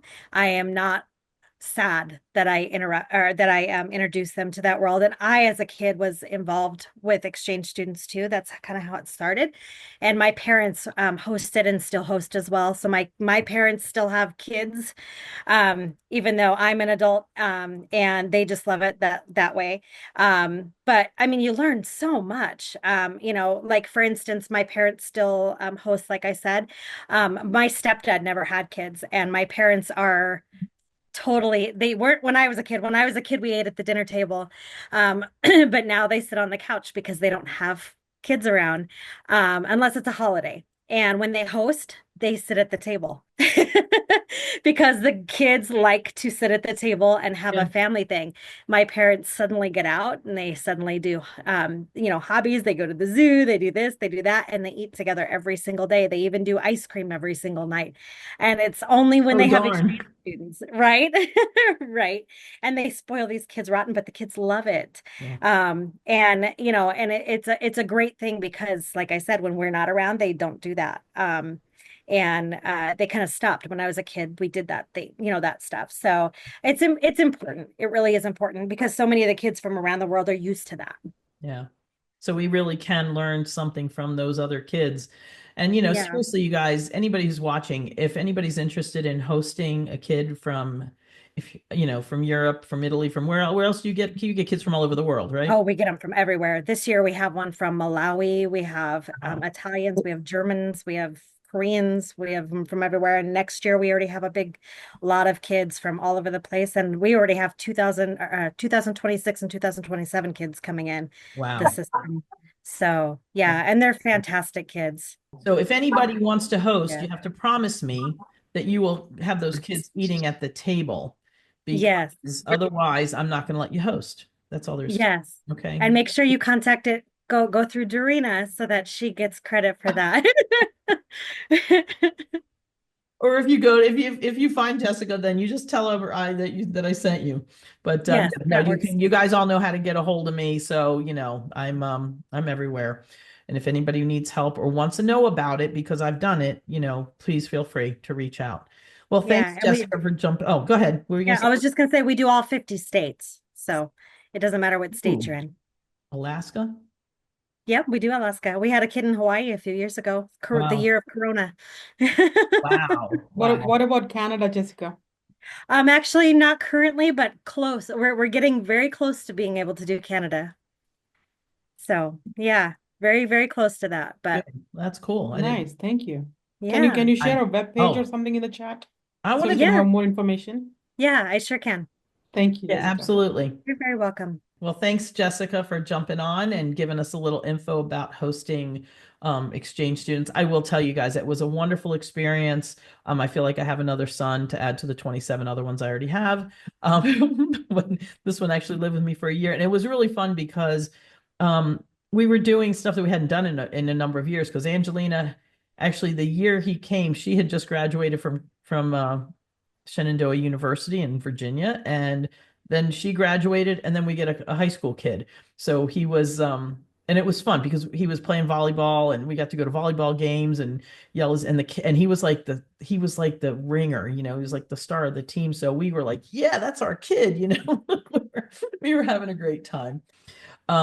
He recently told me that he missed a few things from the States. And he missed he was telling me he missed my food. Okay. He missed the Mexican food because I have a real good friend who has a great Mexican restaurant near where we were living. And we used to go there kind of every now and then. And so he got used to like Taco Tuesday, even though it was a school night, we'd go sometimes and get some early tacos because my friend Manuel. So if you live on the eastern shore of Maryland there in Maryland, Delaware, great restaurant, Luna's Cactus Cafe. Got to give it a plug. But anyway, go there and get these great tacos. So Luigi was telling me, he goes, yeah, I miss tacos. He goes, and I miss Chinese food. We only got Chinese food like a handful of times the whole year he was there, but it was something different and something fun. So he missed that. And he missed my soups. Apparently I make a lot more soups and chili and like one pot things than his mom does. And he goes, I miss your soup. And I'm like, yay, that was cool. But doing things like Friday night pizza, Taco Tuesday, whatever it might be, create some routine and ritual in your food repertoire there in your kitchen, and the kids look forward to it. Just like now when we had pizza on Fridays, but we didn't put meat on it. In Italy, right now it's Lent, it's before Easter, and so there's no meat on Fridays. But in Italy, in a lot of the older generation, didn't eat meat on Fridays all year long. It became, I guess it was a thing. It started in the religious part, but it becomes part of their weekly food schedule.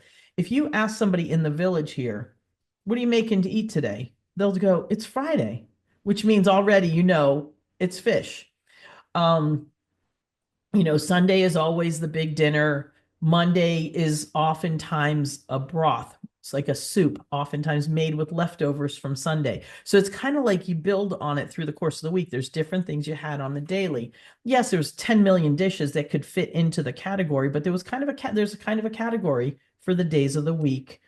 And if you kind of do that, it makes your cooking and your planning a little easier. Well, it's Friday, so it's going to be meatless. So that means it could be fish, or it could be, margarita pizza or whatever. Homemade pizza on Friday night's the best.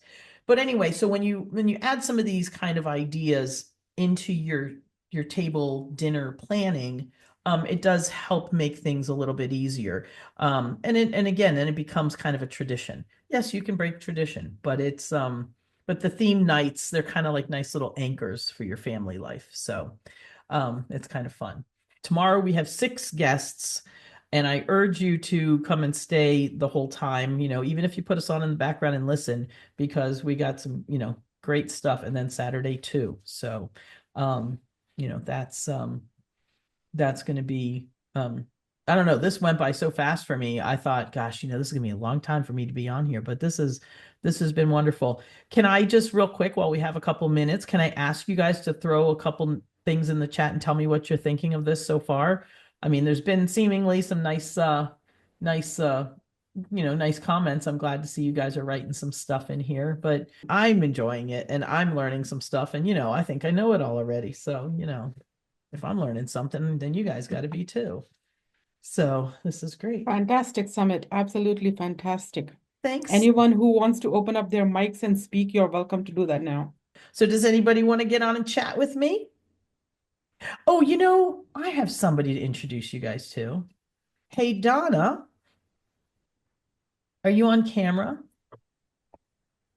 Hey there. Yes, I am. Okay. Hey, Summer, can you put Donna Knutson on for a minute? There she is. Hi, Donna. Hi, Dorina. I'm going to use you to fill some space while we're waiting for our next speaker to arrive, who's awesome. Always glad to. Thanks. Always glad to talk to Mama. Mama Dorina. Yeah, man. So Donna is my writing coach. Woohoo! I'm gonna have a book out here eventually. And she is also the coach that comes with me to Italy to do our writers workshop that we have here.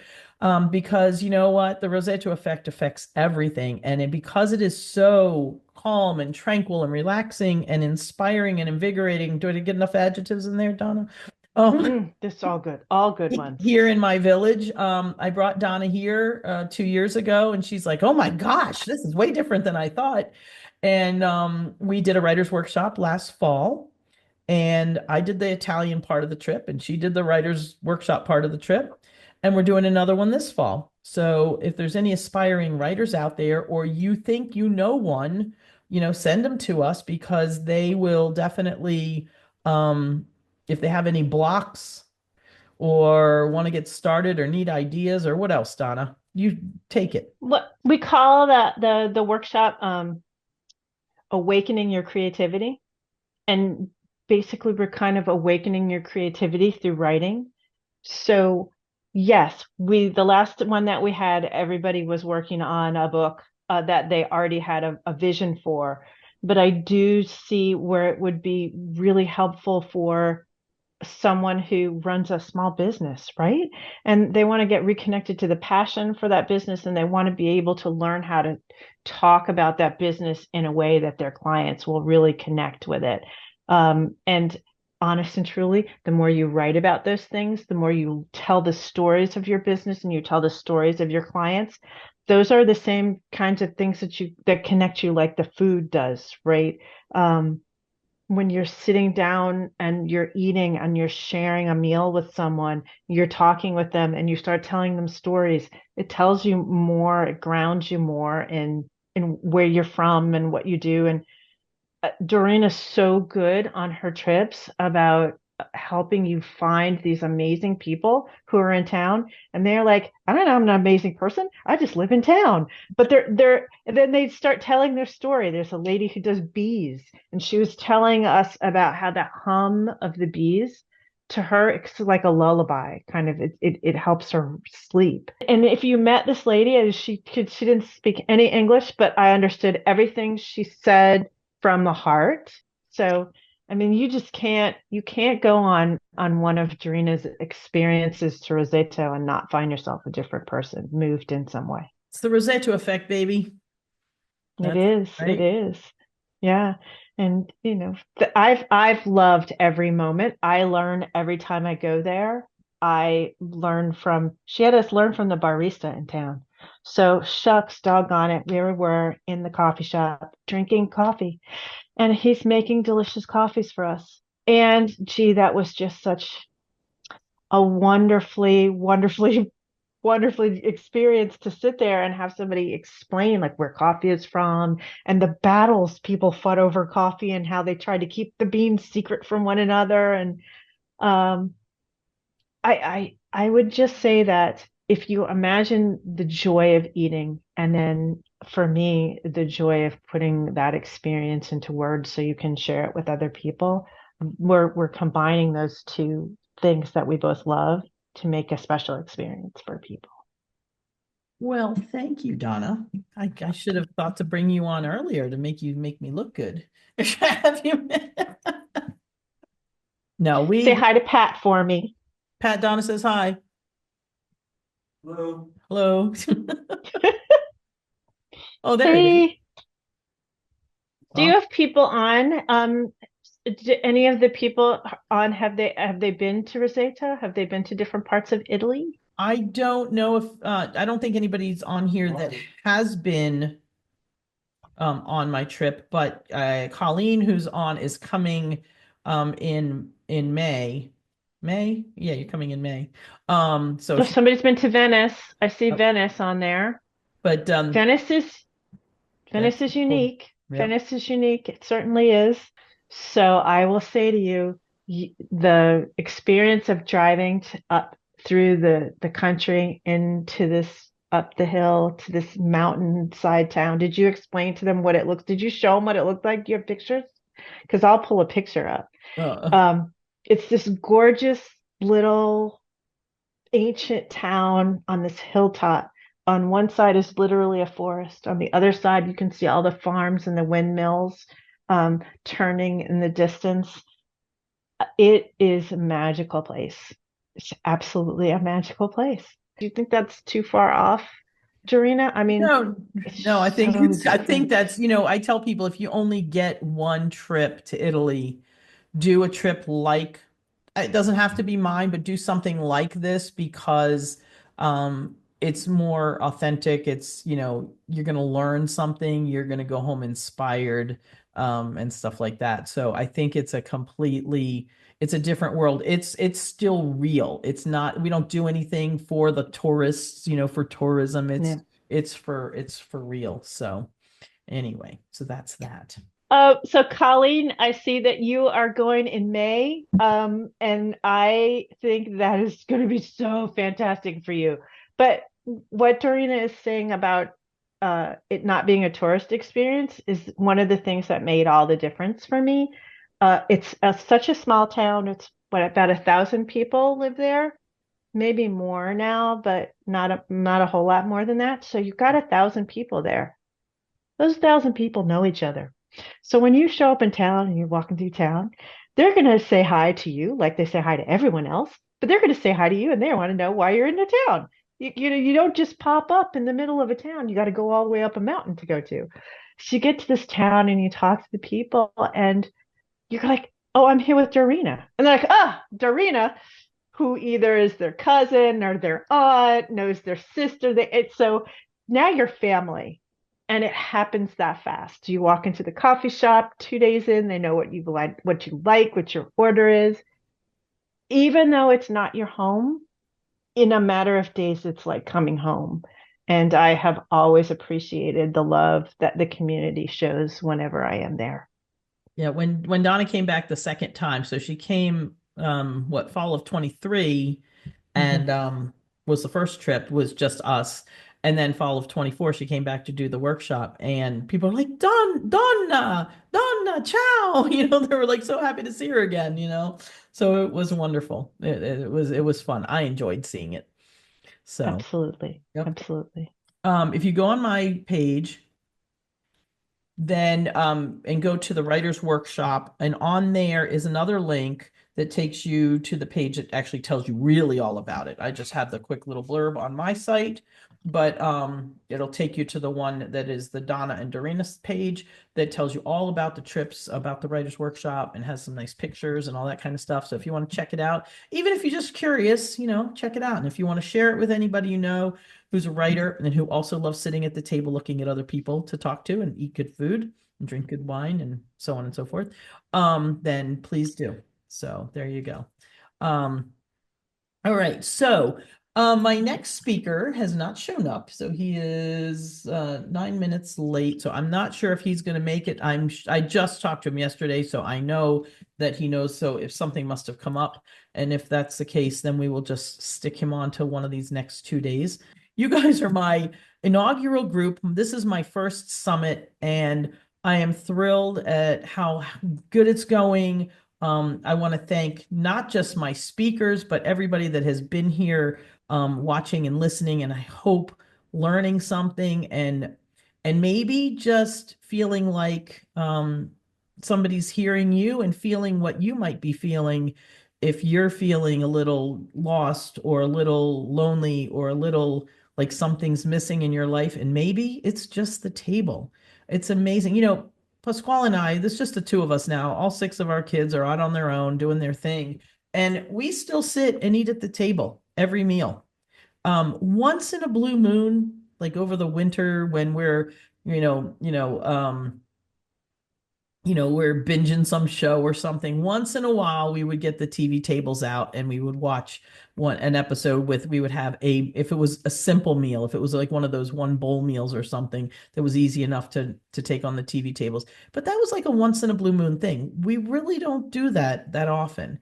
And when that's the exception to the rule and not the rule, it's okay. It's okay to do that once in a while, but don't let that be the everyday. Let it be an occasional fun thing that you do that's just something out of the ordinary. So I am just going to really quick, even though James isn't here, I'm going to bring it up again. This is his, whoops, let's see if I can get this in the right, doggone it, here we go. Well, there, Well Fed. There it is. Well Fed by James Collier.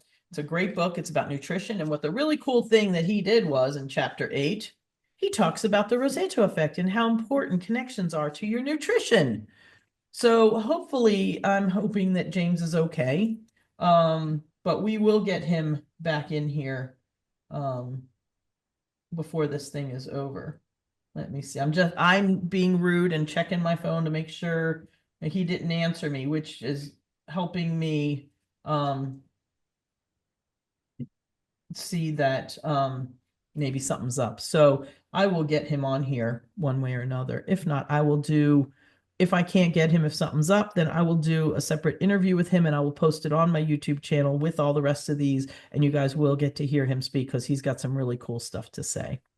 And thank you, Summer, for being my awesome techie chickie. Oh, I like that, techie chickie. Oh, I like that. No tech bunny anymore. I'm techie cheeky. Techie chickie. So anyway, thank you everybody for being here today.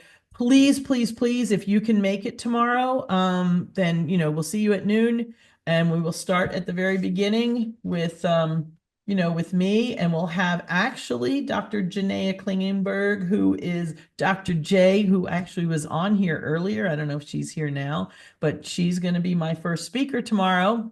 So Janaea is here. Janaea is here. So you get to hear what she's got to say about volunteering. Really cool subject. It's a great thing for a family. So everybody, thanks again and have a wonderful rest of your day. I can't wait to see what's coming up next because this is just as exciting for me as it is for all of you watching and listening. All right. So have a great one, you all. Ciao, ciao.